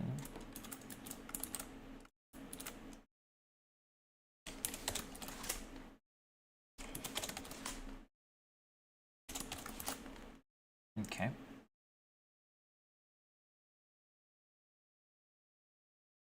The trait partial equal. Why would it need partial equal?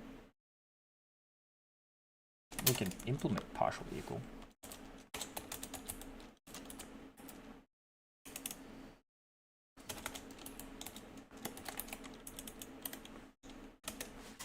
Why do you require partial equal?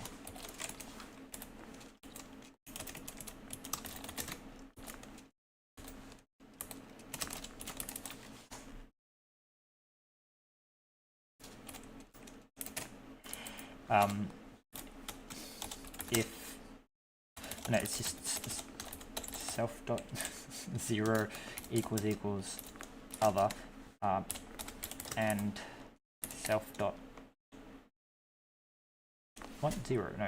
self.x and self.y equals other, and self.z equals other.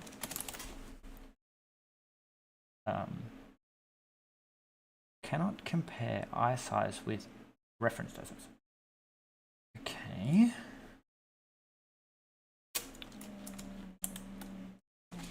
What? No, don't. So dereference these. So basically, I feel like this is just a really dumb thing to do. I'm saying if you compare a position, like if you say, is this position equal to 6? It's going to say yes if all three axes are equal to 6. And now you're saying that I can't. I hate you. I hate you. I hate you. I hate you. I hate you. I hate you. Okay, and then it's less than if all three axes, or if any of the axes are less than the specified number. It's greater than if any of the axes split. And then we could also say like greater than equal. You could be really cheeky and say that this is if all of the axes are less than. So this is less than is any of the axes, less than and equal is all of the axes. Anyway, that was a lot of work to basically be able to say if the position is greater than the chunk size, return air. We should probably also say or position is less than 0, return air. So what's happening is because it's treating the entire cube as a long length, we need to specify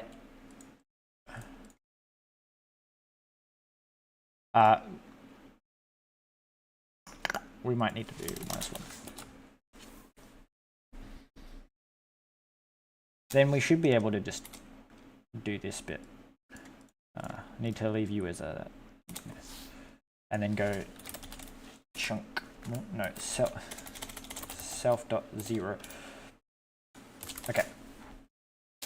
So basically, if any of the axes are greater than the chunk size, you're outside of the chunk. If any of the axes are below 0, you're outside of the chunk. Which, you know, will at some point require a chunk to need to know an offset so that you can correct for the fact that the chunk doesn't have to be the 0, 0 chunk. Or you could just leave it as it is and just say that the value you pass is the offset, because really all I'm using it for is iterating through all of the chunk stuff. Anyway, we don't need that. I don't know what partial compare none means. Like, it means they're not comparable? I don't know. So yeah, less than means any of the values are lower than. Greater than means any of the values are bigger than. You know, I might add less than equal or greater than equal. We'll replace any of the values with not zero. Like, yeah, so if any, so all, you could say greater than or equal means all, you know, but that's when you're starting to implement like personal preference into your coding. Like, it's no longer really what that symbol means. Like, in Belly, it has the shift left and shift right literally do bindings because it looks like you're pointing. So like the 2 points to the from. I love how shiny these are, but like, how do I make them not so? I probably need a directional light more than an ambient light. That's the problem. The ambient light lights them all evenly. So maybe we'll just tack a sun in. So we'll just go back to main. We're going to go, when I spawn a cube, we're going to go command start, spawn direct. Why is it not working? There we go. Nope. Why? What is your problem?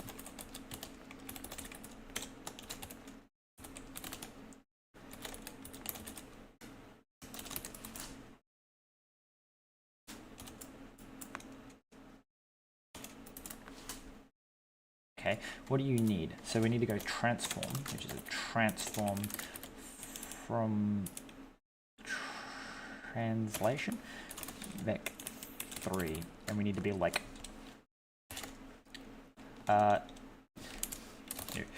we want to be like 0. The sun is always at position 0 0 no wait, like 1 no 256. This should give reasonably long shadows. Anyway, we need to add a rotation to that, but then we're going to say like default for everything else. And then we're going to say that this ambient light can fuck off. Alright, then we're going to have a bright sun up in the sky, and then I need to like turn the sun so that it actually points, I guess, directly down. But also then again, directly down might cause problems because it's going to mean that like edges don't get lit. Where is our directional light? Directional light gizmo. Hello. Oh, right. The edited thing's broken. Directional light gizmo. Okay, so we want to go directional transform, and I want to go, no, that's global. Transform. Okay, not that way. God damn it. 0, enter. It's not that one either. 0, enter. Okay, that's blindingly intense. Negative 0.3. Hey, okay. So we just want to go down here. I'm going to be like, with rotation, quad. From rotation into X, and we run a rotation of 0.3. Is it negative 0.3? Negative 0.3. Oh, where'd it go? Negative 0.3. Okay. And then we go back to our chunk and we go, can we put a chunk size of like 16 in and add our like random air variable back in, except that the, what is with my goddamn IntelliSense? Okay, and then instead you're going to be like 0. No, we want chunk size as F32 divided by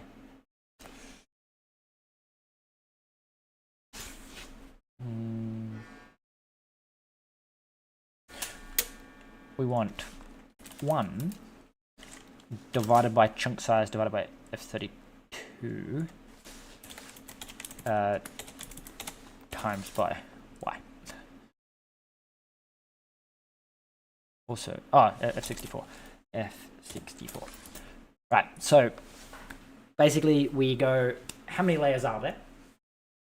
Divide 1 by the number of layers, and then multiply the current layer that we're in by that value. This means that the higher you get, the closer to 1, the greater the chance of it being air, and you'd have to actually be 1 level above the maximum height in order to actually not be air.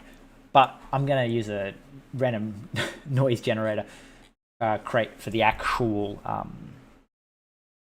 world generation. Is just that, like, for this it'll mean that as I get closer to the top I see more air blocks, but as I'm at the bottom I see less. Okay. Hidden.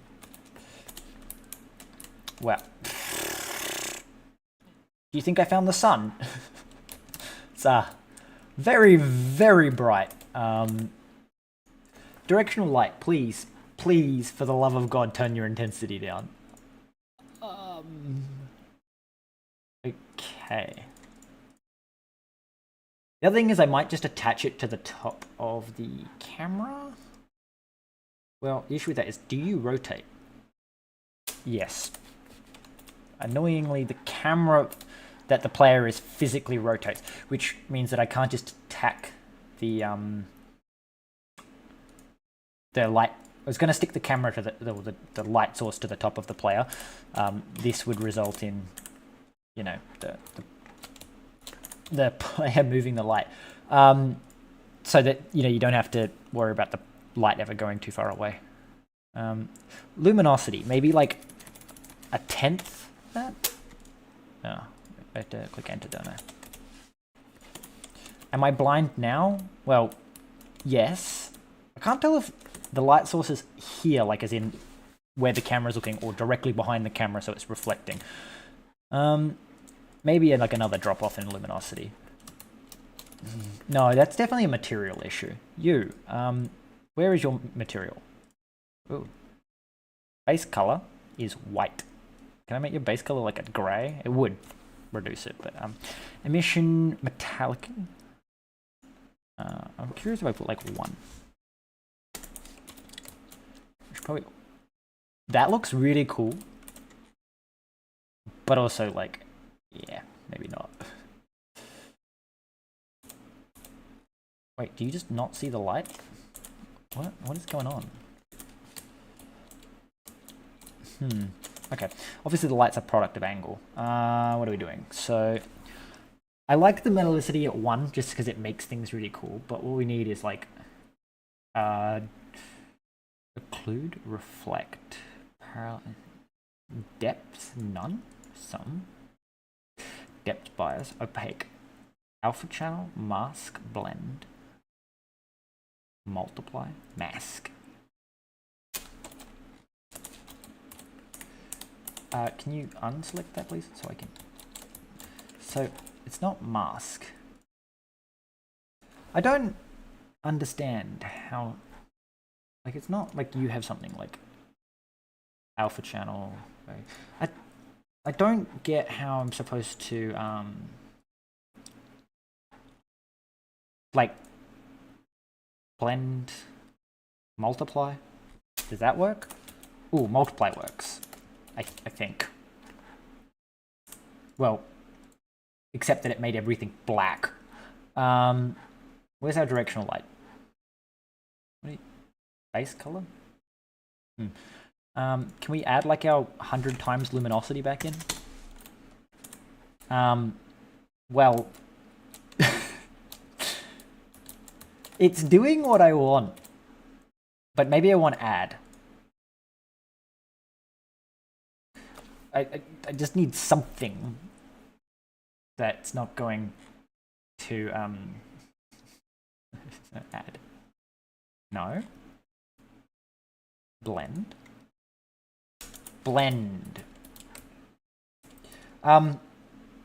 No. No, blend is also not the correct. Well, what's interesting with blend is... oh, it must be because I'm looking through transparent blocks. No? I don't know. That's just really bizarre. I need something that makes these little twigs, you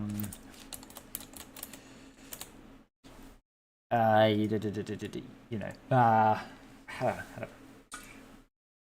I need the twigs to be transparent, so obviously it's not blend. Premium.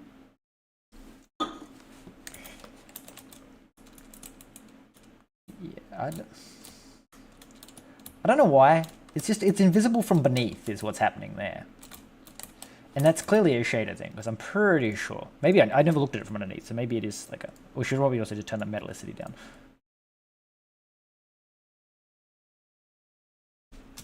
Okay. Yeah, so it didn't change anything, really. If I go to opaque... yeah, see, I can't see through it. So why the hell can I see through it when I do this?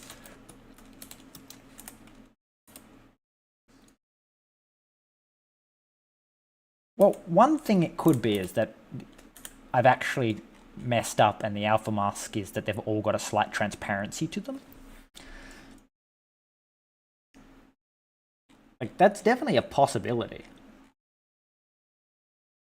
Is that I'm an idiot and that the, though you would think that would affect the twigs, because nothing else is invisible.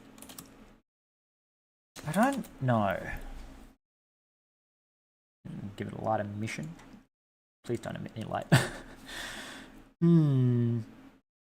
Roughness. Emission texture. Metallic roughness texture. Normal map texture. Flip. Normal map Y. Occlusion. Double-sided. Mask.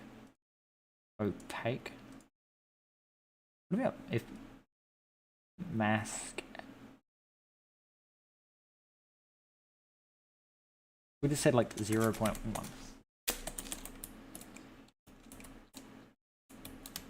Okay. Now I've got to go like... does the mask actually change anything? Well, no, so there's just actually no blocks there. So we need to put it in mask with like 0.1. Because what that's doing is the mask will trim out and give it... yeah, at least it works. Yes, that is a... where's the unlit tick box? Yeah, unlit's probably better than having the... but like the issue with unlit is it means that in theory, all the way down here, these blocks should be... yeah. I think I'm going to go with unlit until I actually get a texture working. The issue is that the sun is too bright.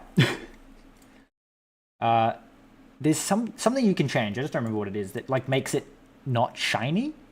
And that's what I need to tick more than I need to make it unlit. Directional light. We need to make the directional light like 100 times less intense. And then I can turn the unlitness back on. And, you know, now it's not fucking shiny. But the issue is that you come down here and it's the light is reflecting off it. And that's the problem, is that like you need to like it's not a metallicity of 0, is it? Oh no, reflection. Reflectance set to 0, metallicity set to 1, because I just like the way that looks. And now if I go back to that directional light and be like, hey, you can be 100 times brighter. I feel like I've made it worse. No, we want to go on this one just so we can see that. See, from this camera, it looks fine. It's just this camera that seems to think it's fucked. Can I say... no? Why can't I go to my camera? Anyway, what do we want? We want to go... so the reflectiveness changes nothing.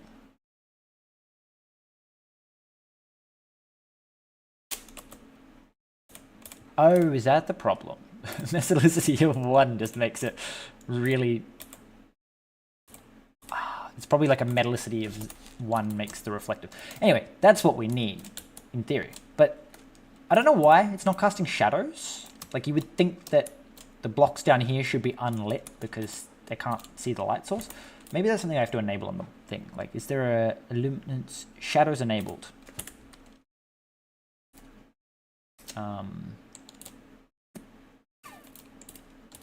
Oh, I can actually see outside. I was going like, it's casting this bizarre shadow, but it's because it can see outside. It's partly because these dead bushes are transparent. But I was going like, there's no way light's coming all the way in. But it is. Light's coming all the way in. Like, oh, that's because it's light coming from the top. If I go right in here, like it's dark. And I come, oh, I'm in the shadow. The sun's over there somewhere. Okay, so we need to remember these settings. When I tack that material in, where do I tack that material in? It's when I like initialize the textures.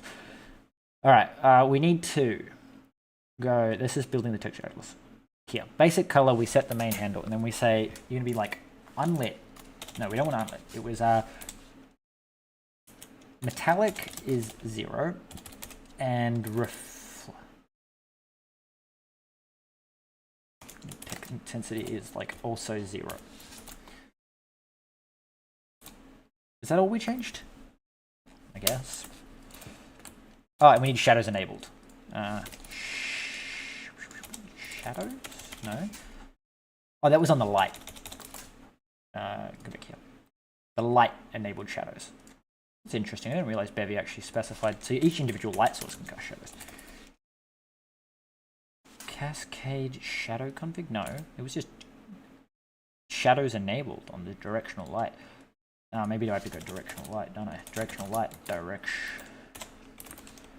light, and then go here and go shadow. Which is enabled. True. And then, like, you know, default everything else. Alrighty. Ooh. We can do some fancy shit, can't we? I don't know how I feel about the fact that you seem to cast shadows within a range of the player when you change that one. Well, I guess it's not casting shadows within a range of the player? Or is it within the light? No, because it's from the light, so... -4? Oh. So basically, like, the player uncast shadows, but it also appears to be based on the position of the light. Like, if the light's in screen, it changes. It's a bit wonky, but that's pretty cool. Anyway, we'll just disable that. Anyway, I'm going to mute my mic for a minute and go to the toilet. I will be back ASAP. So just stay tuned, you know? I can work out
Alrighty.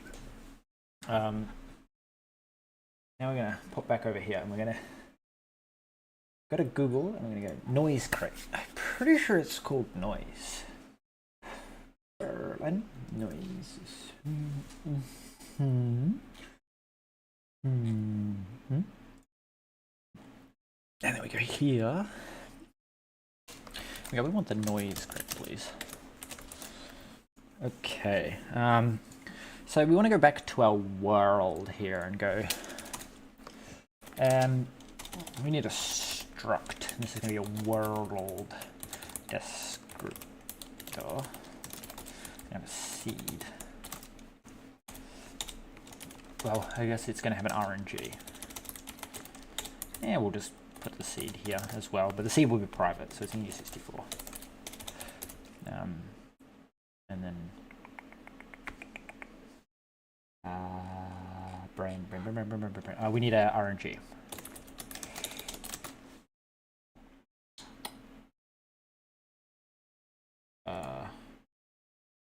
Go. Did unmute my mic? Cool. Just making sure I'm not like sitting here and talking to myself, because that's always fun. What am I doing? I need RNG, which is going to be noise function that outputs the absolute value of the output when the value is from the source. No, we need. It's called like utilities. It's like 4 letters. FBM, and then we need a noise. I believe it's like simplex, super simplex noise function that outputs 2 to 3 dimensional super simplex noise, n dimensional simplex noise. Open simplex. Well, we don't need 4-dimensional noise. Okay, now we're gonna go like import world descriptor. We're gonna say fn new, which you're gonna pass in a seed, which is a U64, and this will return a world descriptor. Okay, and then that's just gonna go like world descriptor. Seed is going to be seed, and we're going to let our RNG equal. It's probably noise FBM new with a seed. There we go. Does FBM have other functions? I think it does. Frequency, see, because you can change the frequency, but you can't change the source or the scale factor. So does that mean when I set source? So set source just overrides the whole thing. Set octave.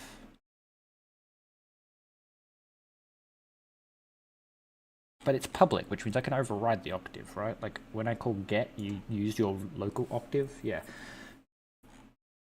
It's only like the source. Set source build octave default octave count. So does that mean the octave must be private? No? Okay, weird. Number of frequent octaves to generate the noise with. The number of octaves controls the number of details in the noise. Okay, weird. And then we just want to be like, you just get RNG, thank you. Mismatch type. Expect, oh, you want a U32? Okay, so, and board with,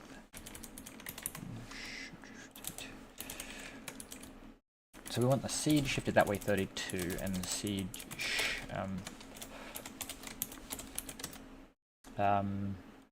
and ORed with, no, XORed with the seed.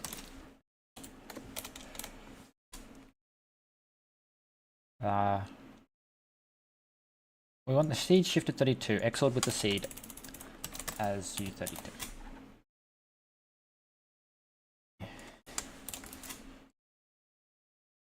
seed shifted 32 XOR with the seed as U32. I think that's correct. Shifted down. Yeah, shifted all and order. Okay, so then we're going to need a word descriptor. Okay. So we probably want to go to like a function and be like fn gen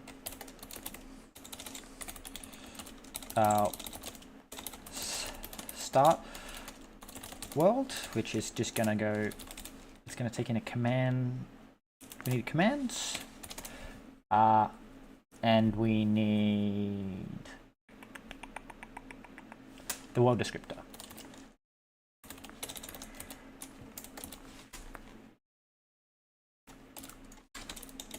Yeah. What the fuck? World descriptor. Okay. And then this is going to be a res world descriptor. We need to make this function public so we can grab it from outside just for testing purposes. We need to also use Bevy prelude. Alright, so we have our commands and our world descriptor. Okay, so we need to also use chunk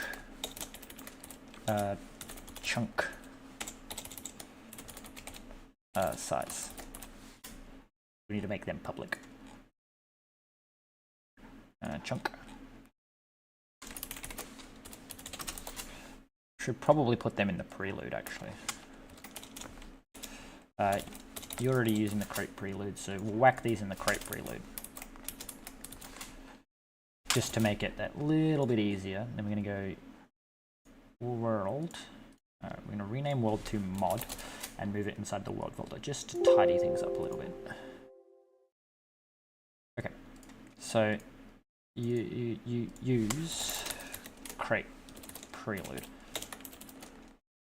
Just use everything in the crate prelude. So we don't have to import chunk size. Okay, so world descriptor is not a resource. Yes, okay, well it is now. Derive resource. Okay, can't have a private tab in a public interface. Okay, world descriptor.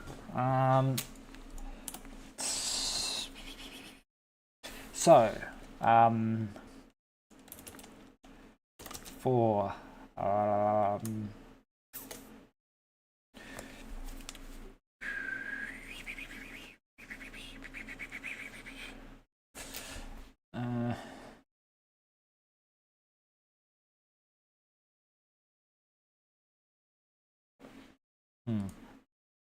well, I guess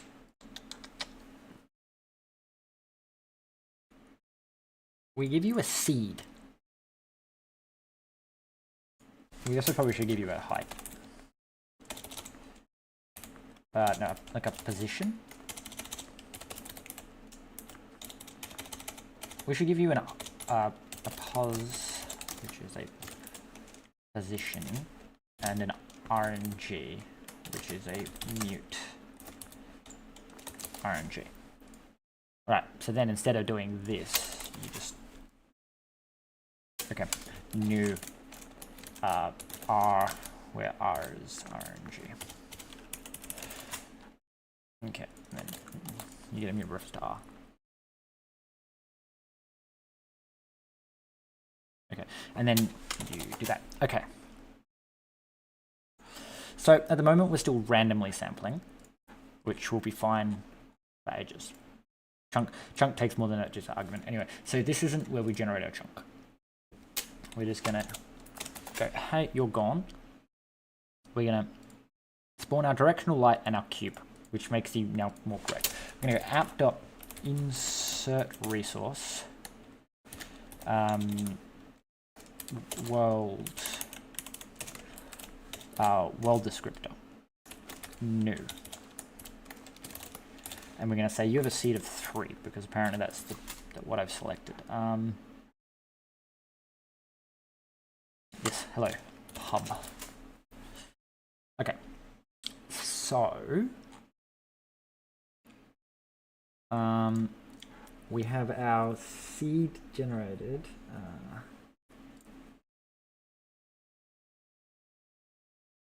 We need to app.add systems on startup is going to be to spawn. It's going to be world gen start world. It's not start world, but it should be start chunks. But anyway,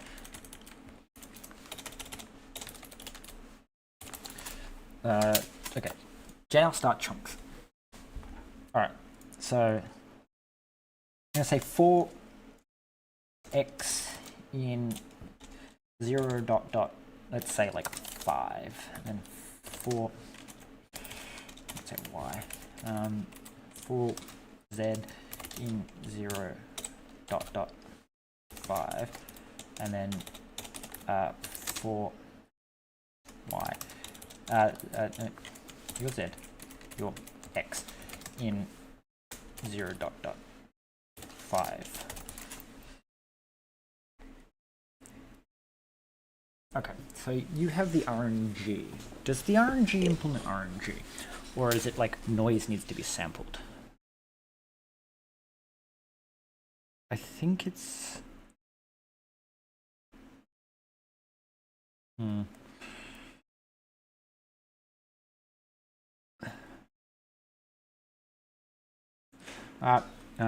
good night.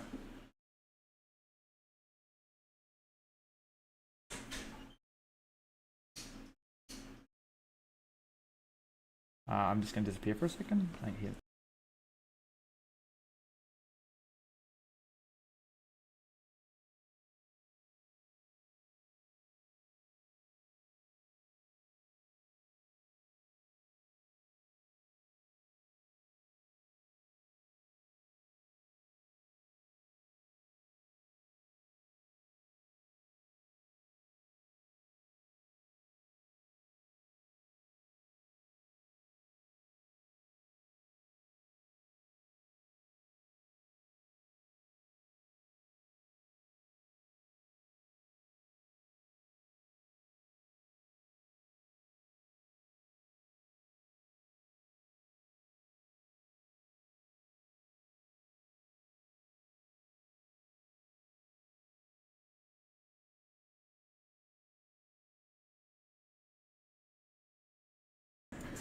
Where was I? It was making spawning chunks. Can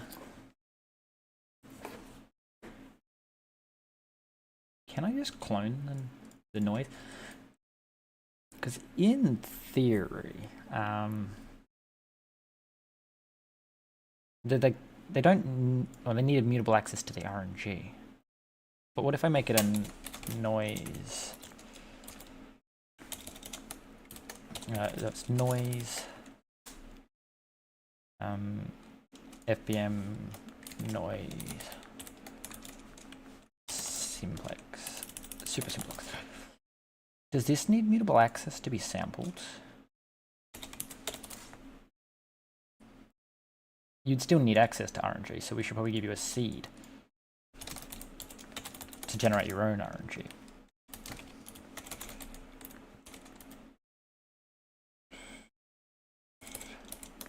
No, U64. We'll just leave that for now. And we're going to go...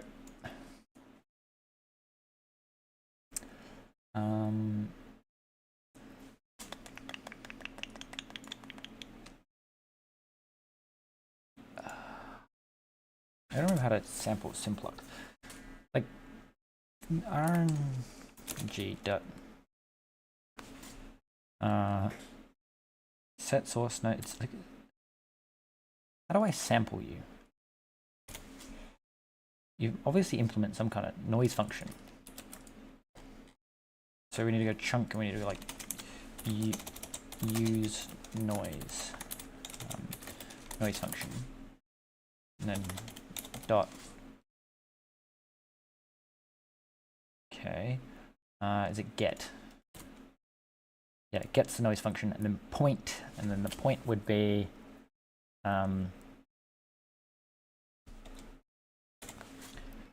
t and dim.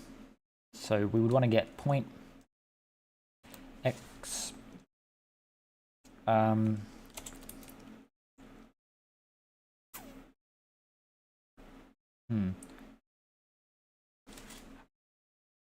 So I guess we would remove the y-axis entirely.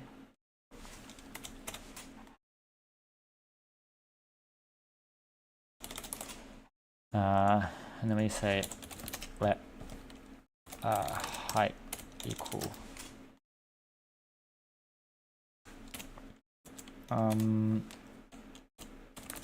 let self current height equal what do we need? So we need position dot y times by chunk size. So that's the number of basically y's off this is, and so we want you to be x and z. The error, the trait does not implement. Okay, so okay, so we need to let current x equals pos dot x times, not and, times chunk size plus x, and then you would be the same but for z.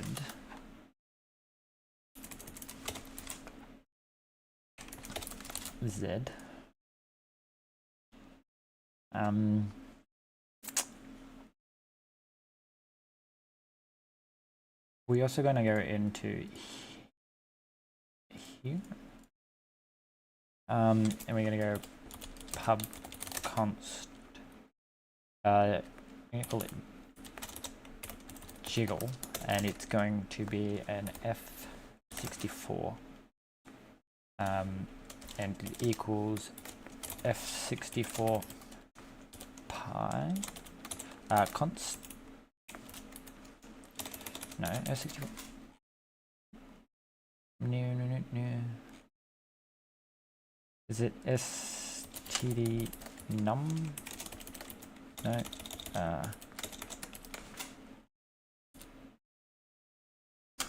Float. No. f64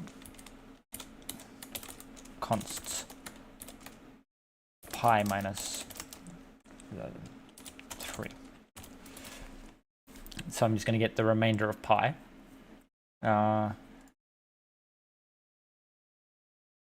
And so then you multiply this by, so it's this as, oh no, that's correct. So got our current x, our current y, and then for when we're getting this, we're going to go current x as f64 times by jiggle, and current z times by jiggle. I don't know if Super Simplex has the same issue, but with Perlin noise and I think even Open Simplex noise, they have issues where if you use always constant multiples of integers, you'll get the same noise at the 0.1, 0.2, 0.3, 0.4. They are the same values because you just end up falling directly onto the gradient map, and it just sort of loops around at 1. So you need to like multiply or add a small little offset so that you end up sort of randomly inside the thing, but in a reliable way. So x times jiggle is always going to give you the same result for the same x, but it's not going to give you an integer result, which is what you want. And anyway, so we let the height equal this, and then we go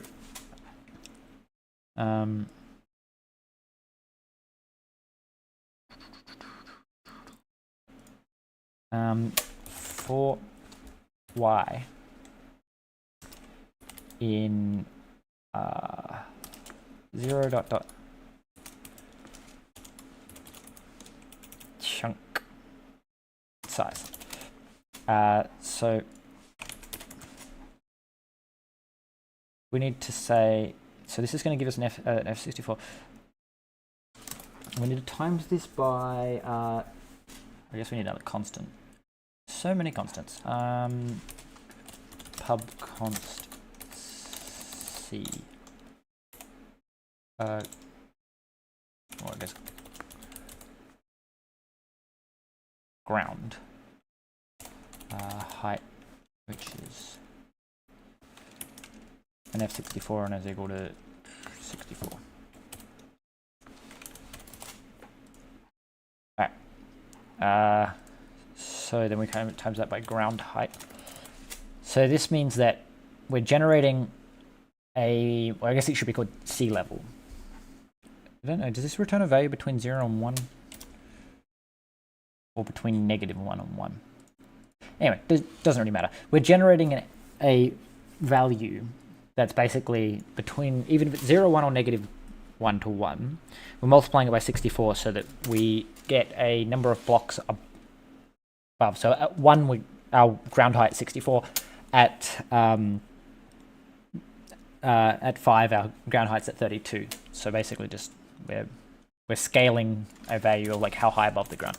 And we say like as, I guess it's I32, no, I size.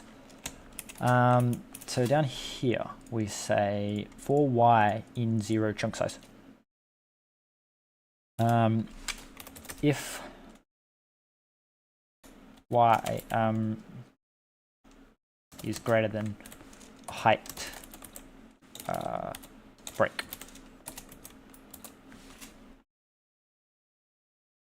Okay, so we're going to move around to each x, y, and we're going to go up, and then we're just going to go, we don't need to check for the air anymore, and then we say value y is equal to our RNG, and then we're going to sample a, I guess, a block that's not air, and then we say, so this is going to be renamed to noise, and then we're going to say new RNG equals rand RNGs, std RNG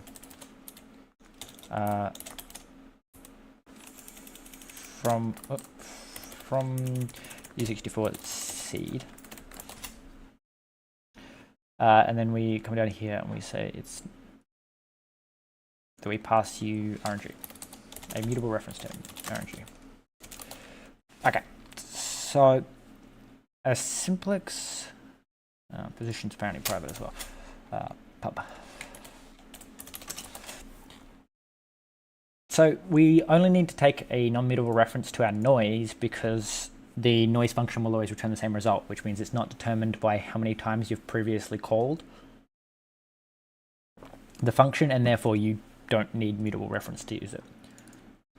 Okay, so if y plus current height is greater than height break, so that means that 2 chunks stacked on top of each other won't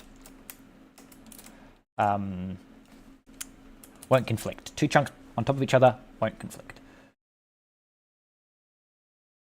So our chunk position, which is, okay, so go back to here. We go, okay, so for our world, we're going to say commands.spawn, and we need to go a PBR bundle, that, like so. Our transform is a transform from translation vec3 new our x is our x times by chunk size as S32.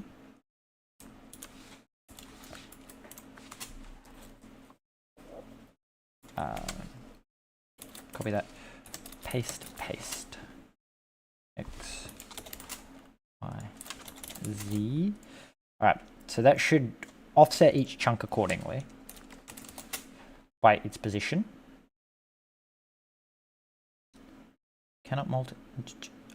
No, it's you see, it's this that needs to move out here.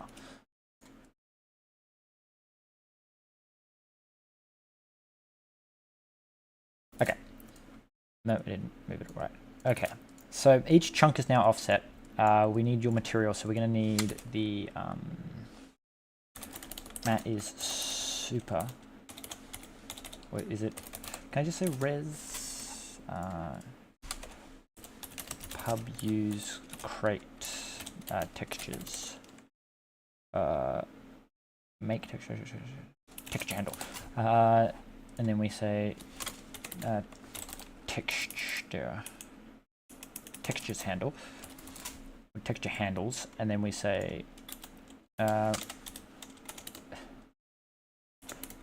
material is map.get.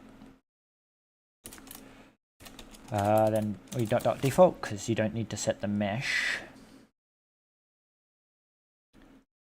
And then we need to say that you get a chunk new with a position, which is a chunk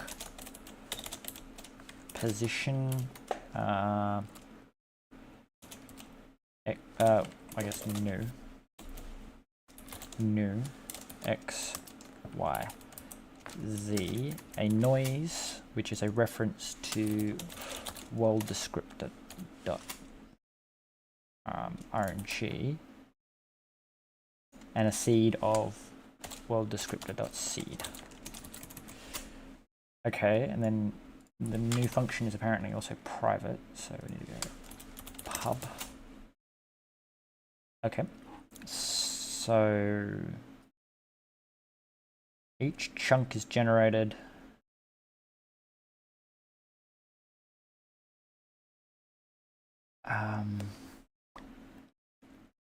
Generate 5 chunks in each direction.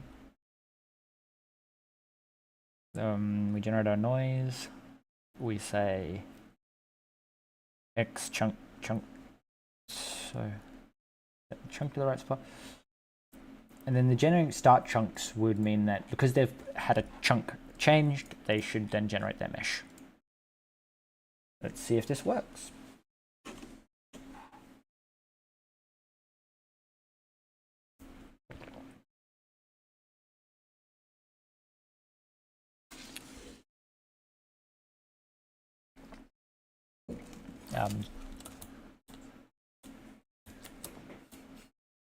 Well, we have a very spiky world, which I think just means that my RNG thing is set not enough octaves, too many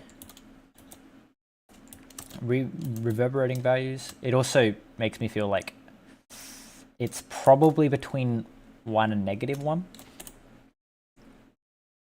So let's fly up to the top of one of these points and see how high is the highest point. Transform. It is at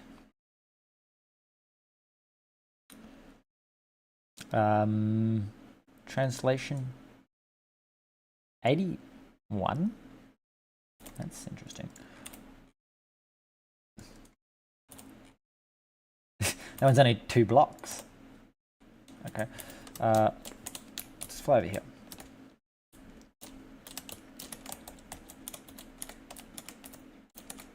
So I only multiply by 64. Right? So, oh, don't do that. Translation. So you're at 64. I'm at 64, 48,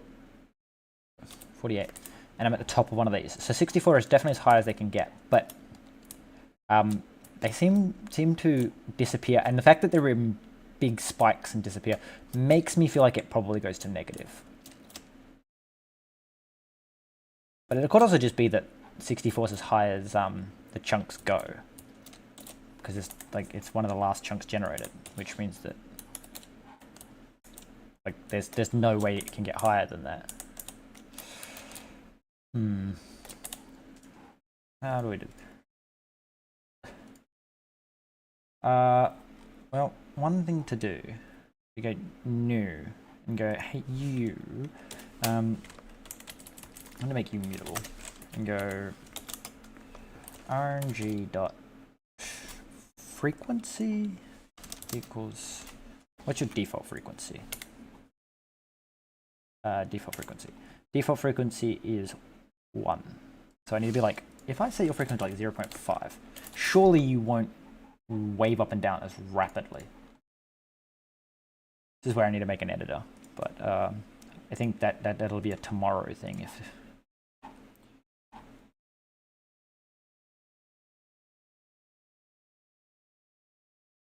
no.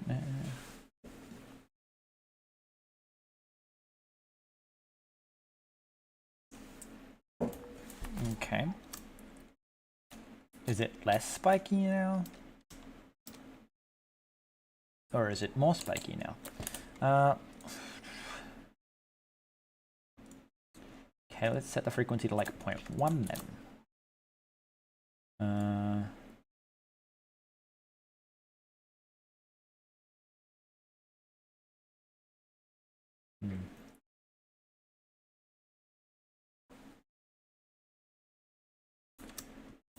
Okay, now it's definitely less spiky, but I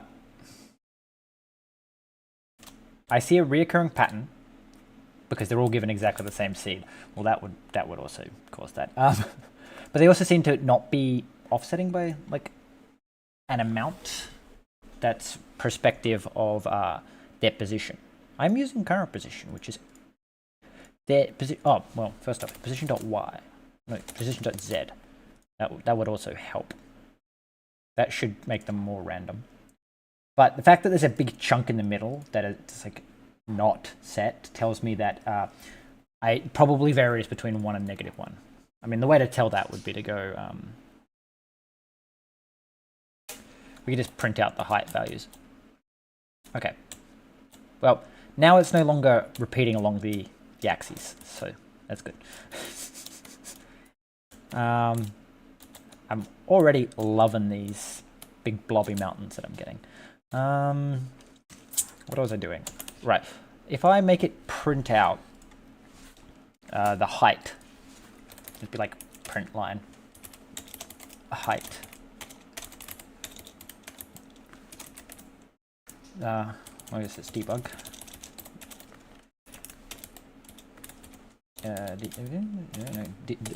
DBG. Okay. This should tell me, first off, if I'm getting negative numbers. If I'm getting negative numbers, then I can like add half the height or multiply by half the height and then add the height, which basically sets it back to by 1.5. Yeah, I'm seeing lots of negative numbers, and it also, okay, it's too much. Die. Okay, I'm seeing lots of negative numbers for one, but I'm also seeing values like all the way up to like many times higher than 64. So what numbers can you roll? I would have assumed it returned a value between 0 and 1. Let's just quickly do a little... Oh, it finished. That's why it stopped. I thought it was just because I killed it, but no. Interesting. So we need to go here. We need to go super simplex noise.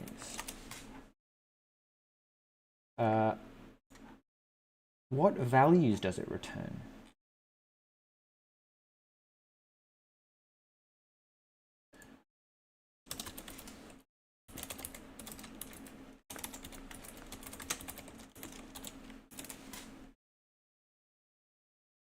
Surely it says somewhere, like, do you specify when set seed, yeah, 2-dimension, get, super simplex 2D, yeah, you take in 2 F32s, and you do all this fancy stuff, but you don't have a clamp it, do you?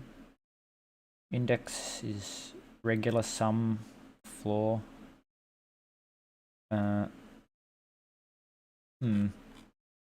I don't know. That's weird.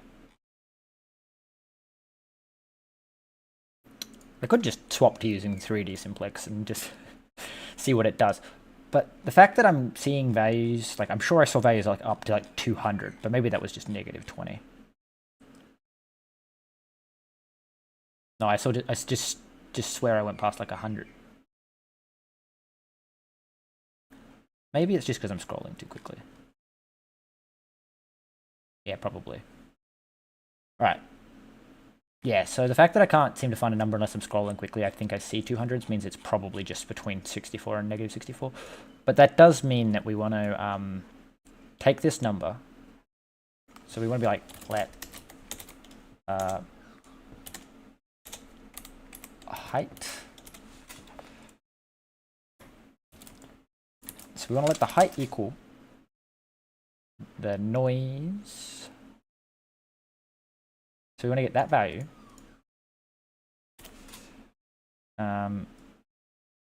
Which is, yep, and then we want to divide by 2 and add 1.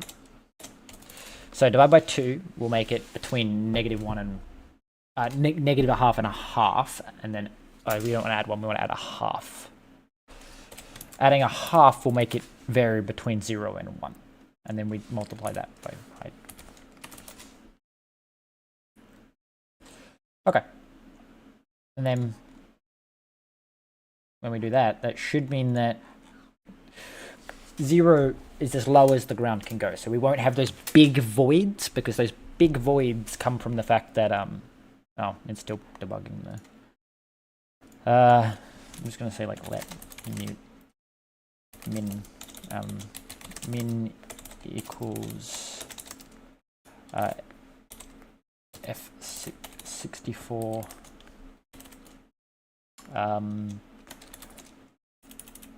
max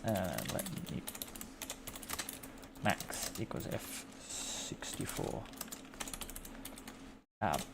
min, and then we're gonna say max equals max dot max and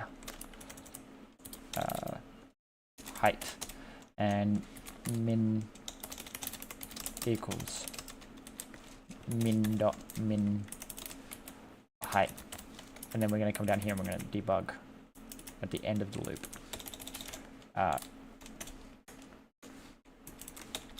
We'll just print line chunk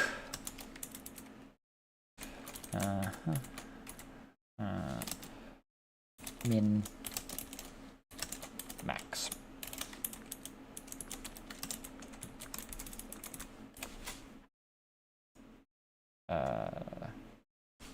Pos min max.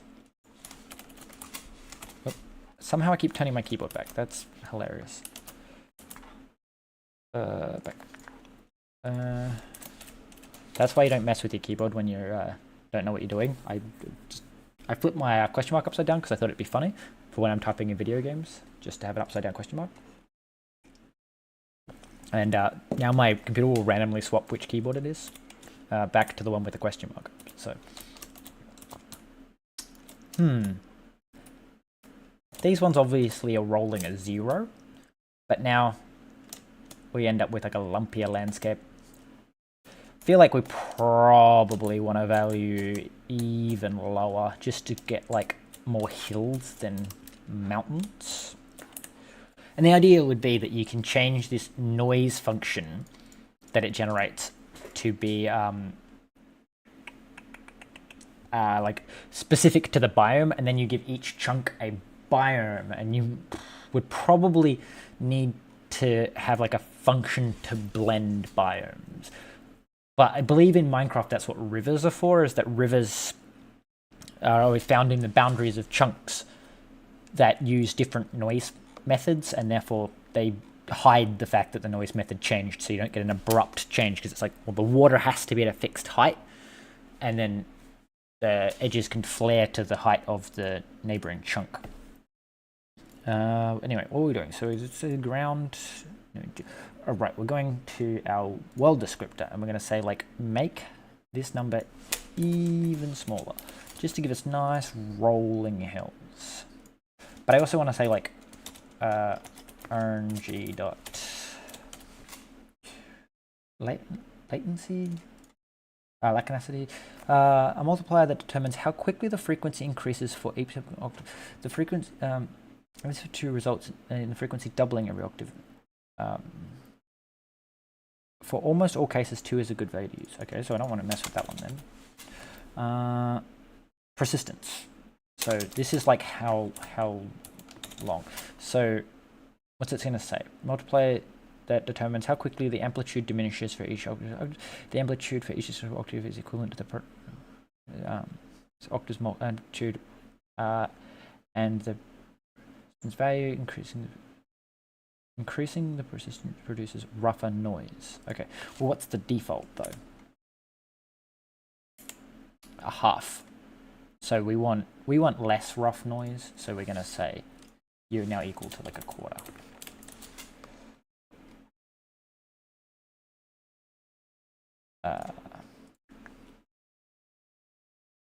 Come on.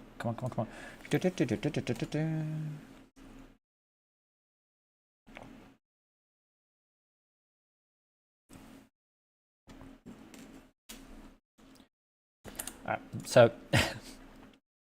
now we have values from like to 1, and do we have values near 0 on our minimum column? Yeah, we got to 0.1. So it definitely seems that the values iterate between -1 and 1. If we fly up here. And look at that, now we have nice rolling hills. And I feel like I'm playing like a Minecraft thingamabob. Also, we never finished fixing that texture, or the material. It was alpha mode,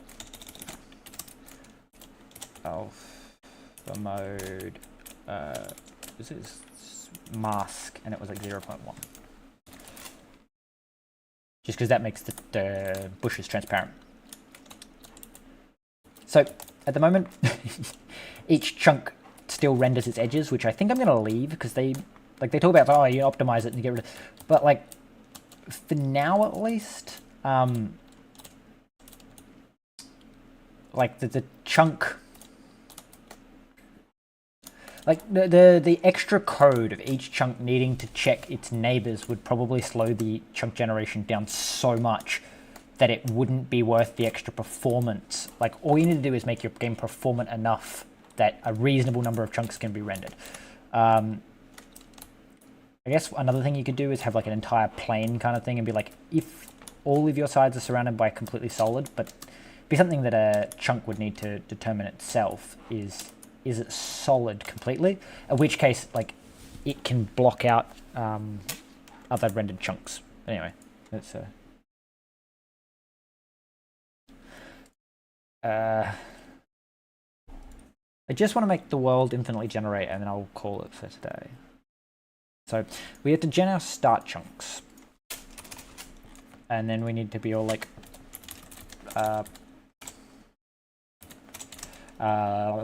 gen view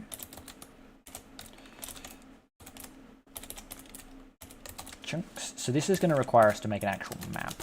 So we need to go like struct. We're just going to call it like map, and it'll be a hash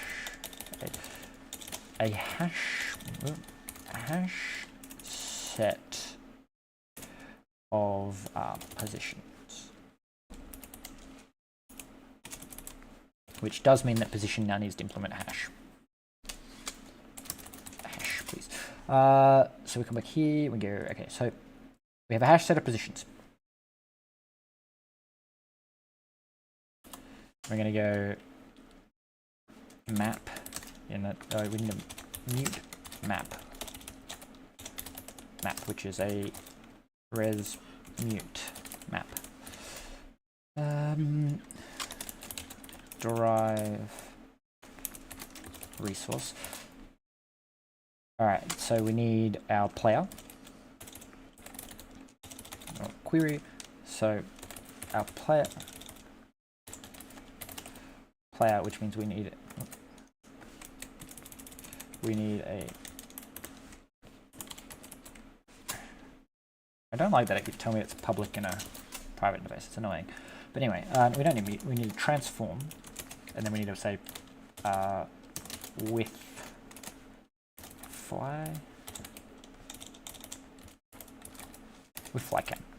All right, so that's our player, and then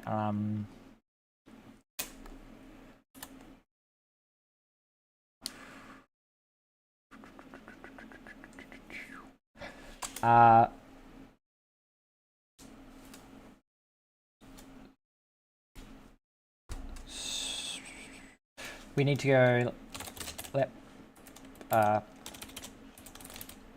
player equal player dot single, let center equal player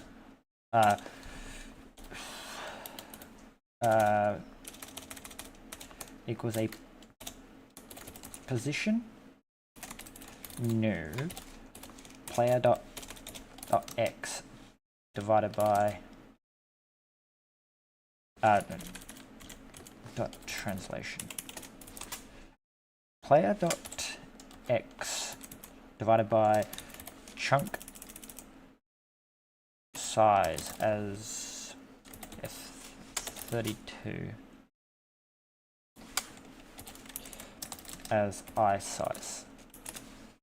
Okay, and then we just want to copy that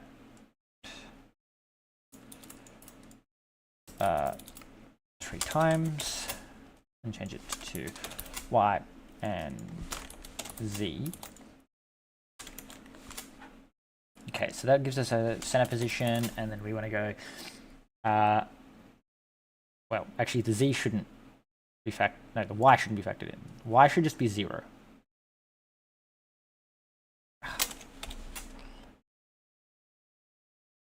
I don't like when the numbers get big off the screen. Y is always going to be 0 because we're only going to generate a fixed height. And then I could use 3D Polar noise, which would be really cool for generating like infinite in all directions, but I just feel like it's a bit unnecessary. So we're going to say for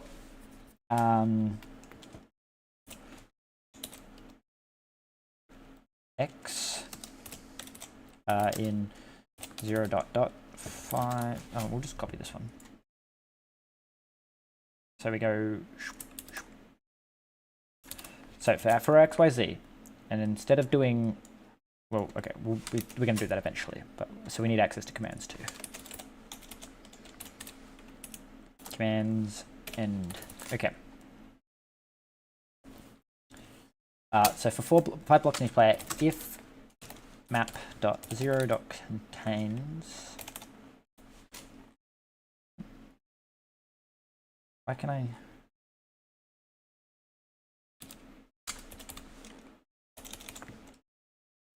What? Oh, it must not have equal position. Equal par equal. Okay. Okay, so dot contains. Then we need to say position new. And then we need to go to position and make these public so that I can get access to them. And we need to say center dot x plus x, center dot y plus y, and center dot z plus z.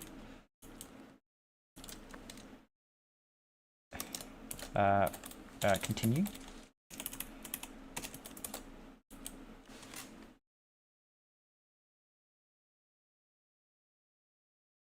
We could probably save a bit and be like, y should be the innermost loop, and do it before you go to the y, because we know for a fact that there's only so much y depth. And then, you know, you don't have to check the rest of the y. We need a reference to a position. Okay. So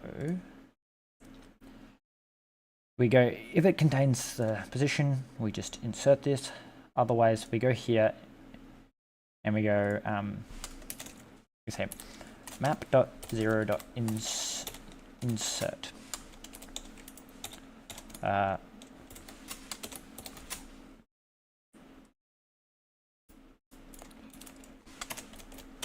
Let pos. I'm going to say pos. And then you can be a reference to pos. Okay. So if it contains the pos, skip it. Otherwise, insert the pos into the map. And then we're going to say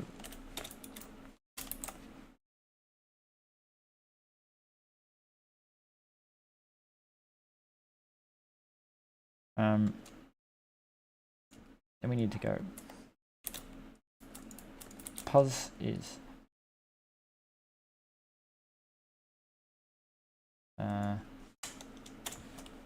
y. So we iterate through each of these, and then we say, oh, we need the material. So again, we need to pop up here and be like, grab that material. So material, and then we say chunk. So this is pos. So we need to pass you the pos. Then we need to go world descriptor. That word descriptor. Okay. So each frame we generate all the chunks within the player that are not already visible.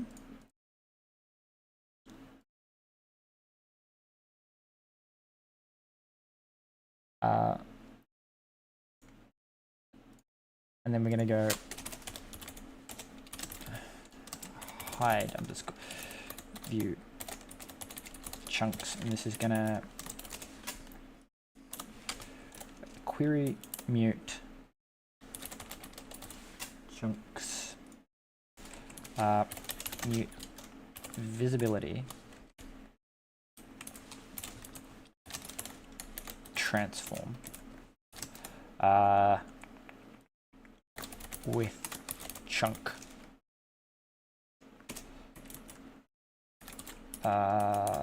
Then you say we need the player.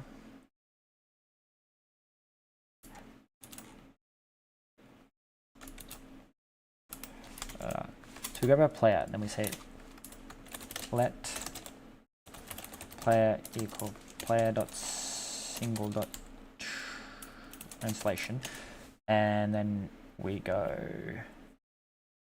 for chunk in chunks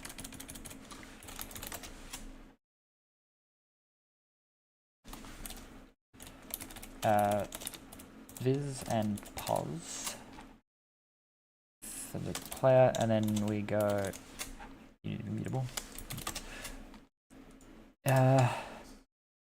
if pos.translation dot distance to player is greater than pub const view distance, which is a f32 and equals, let's say 5, because that's how far in each direction I'm drawing. So if the distance from that is greater than chunk size as f32 times by chunk view distance. So we're gonna like viz equals else visibility inherited visibility hidden. All right, so in our checking render distance, if you're closer than the render distance, it's visible. Otherwise, it's invisible. Okay, so this used to be from like -5, and then a Y up. Okay, so then we let pause position generate. Okay, so we check to see if our current X position, and then we spawn in our chunk at the current world position with the position and position offset. Okay, so then we go back to our main and we go, that's at startup, and we need to go app.add systems update.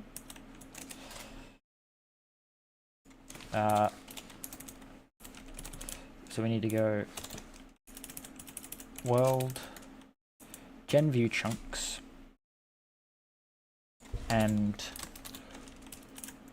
world hide view chunks.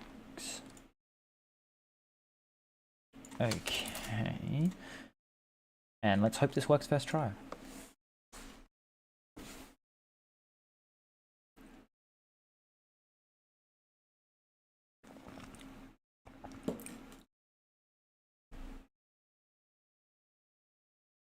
And it didn't, it crashed. Why did it crash? Something about something. Resource map view does not exist. Wait, what? Oh, map, because we never insert. Okay, so we need to app dot insert resource world map. No, I guess default.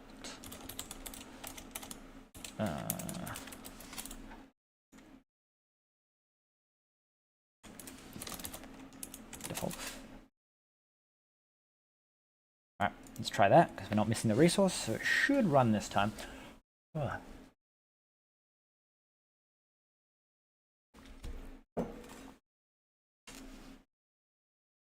Okay, generating the extra text is probably not the best idea. I see a bunch of chunks appearing and disappearing.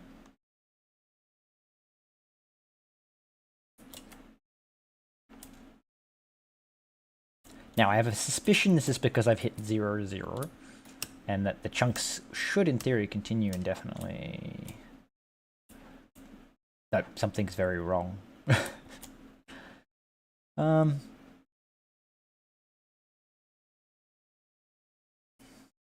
Yeah, they're hitting some kind of... So we're just generating more and more chunks on the same spot, which is hilarious, but...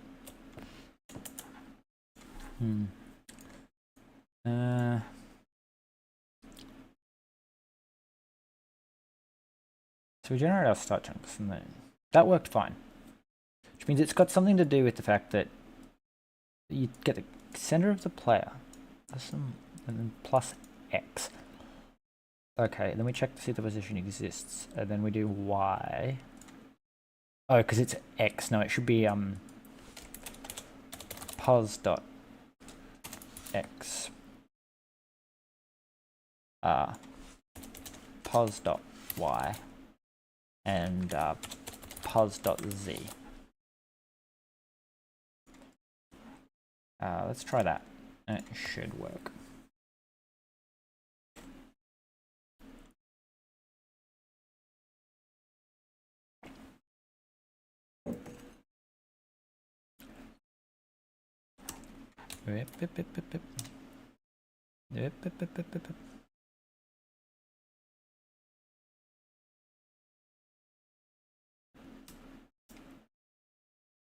Hey, will you look at that? We do definitely appear to have infinite world generation.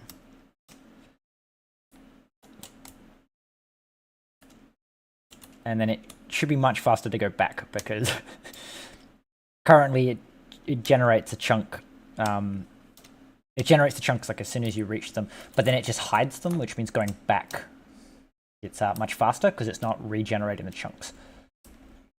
And as you make more and more complicated chunk generation code, the game will get slower and slower. And at the moment, my frame rate is coupled to the chunk generation speed. So in theory, if I was to like speed up and fly really fast, the game would just sort of like freeze, because at the moment it's only generating like 4 or 5 frames or chunks per frame. Hey, it's 10:10. Gotta love the pog. Yeah, I love how easy Bevy makes it to do this kind of stuff. Just ignore the voxels inside. We don't talk about them. Anyway, I'm going to call that functional infinite world generation, and I'm going to end the stream here. So thank you to everyone who tuned in. This is probably my most watched stream ever, so that was pretty amazing. And I'll see you all in the next one, I guess. And also I'll upload this to GitHub and post it in the link in the description of the stream for people that want to mess around with it.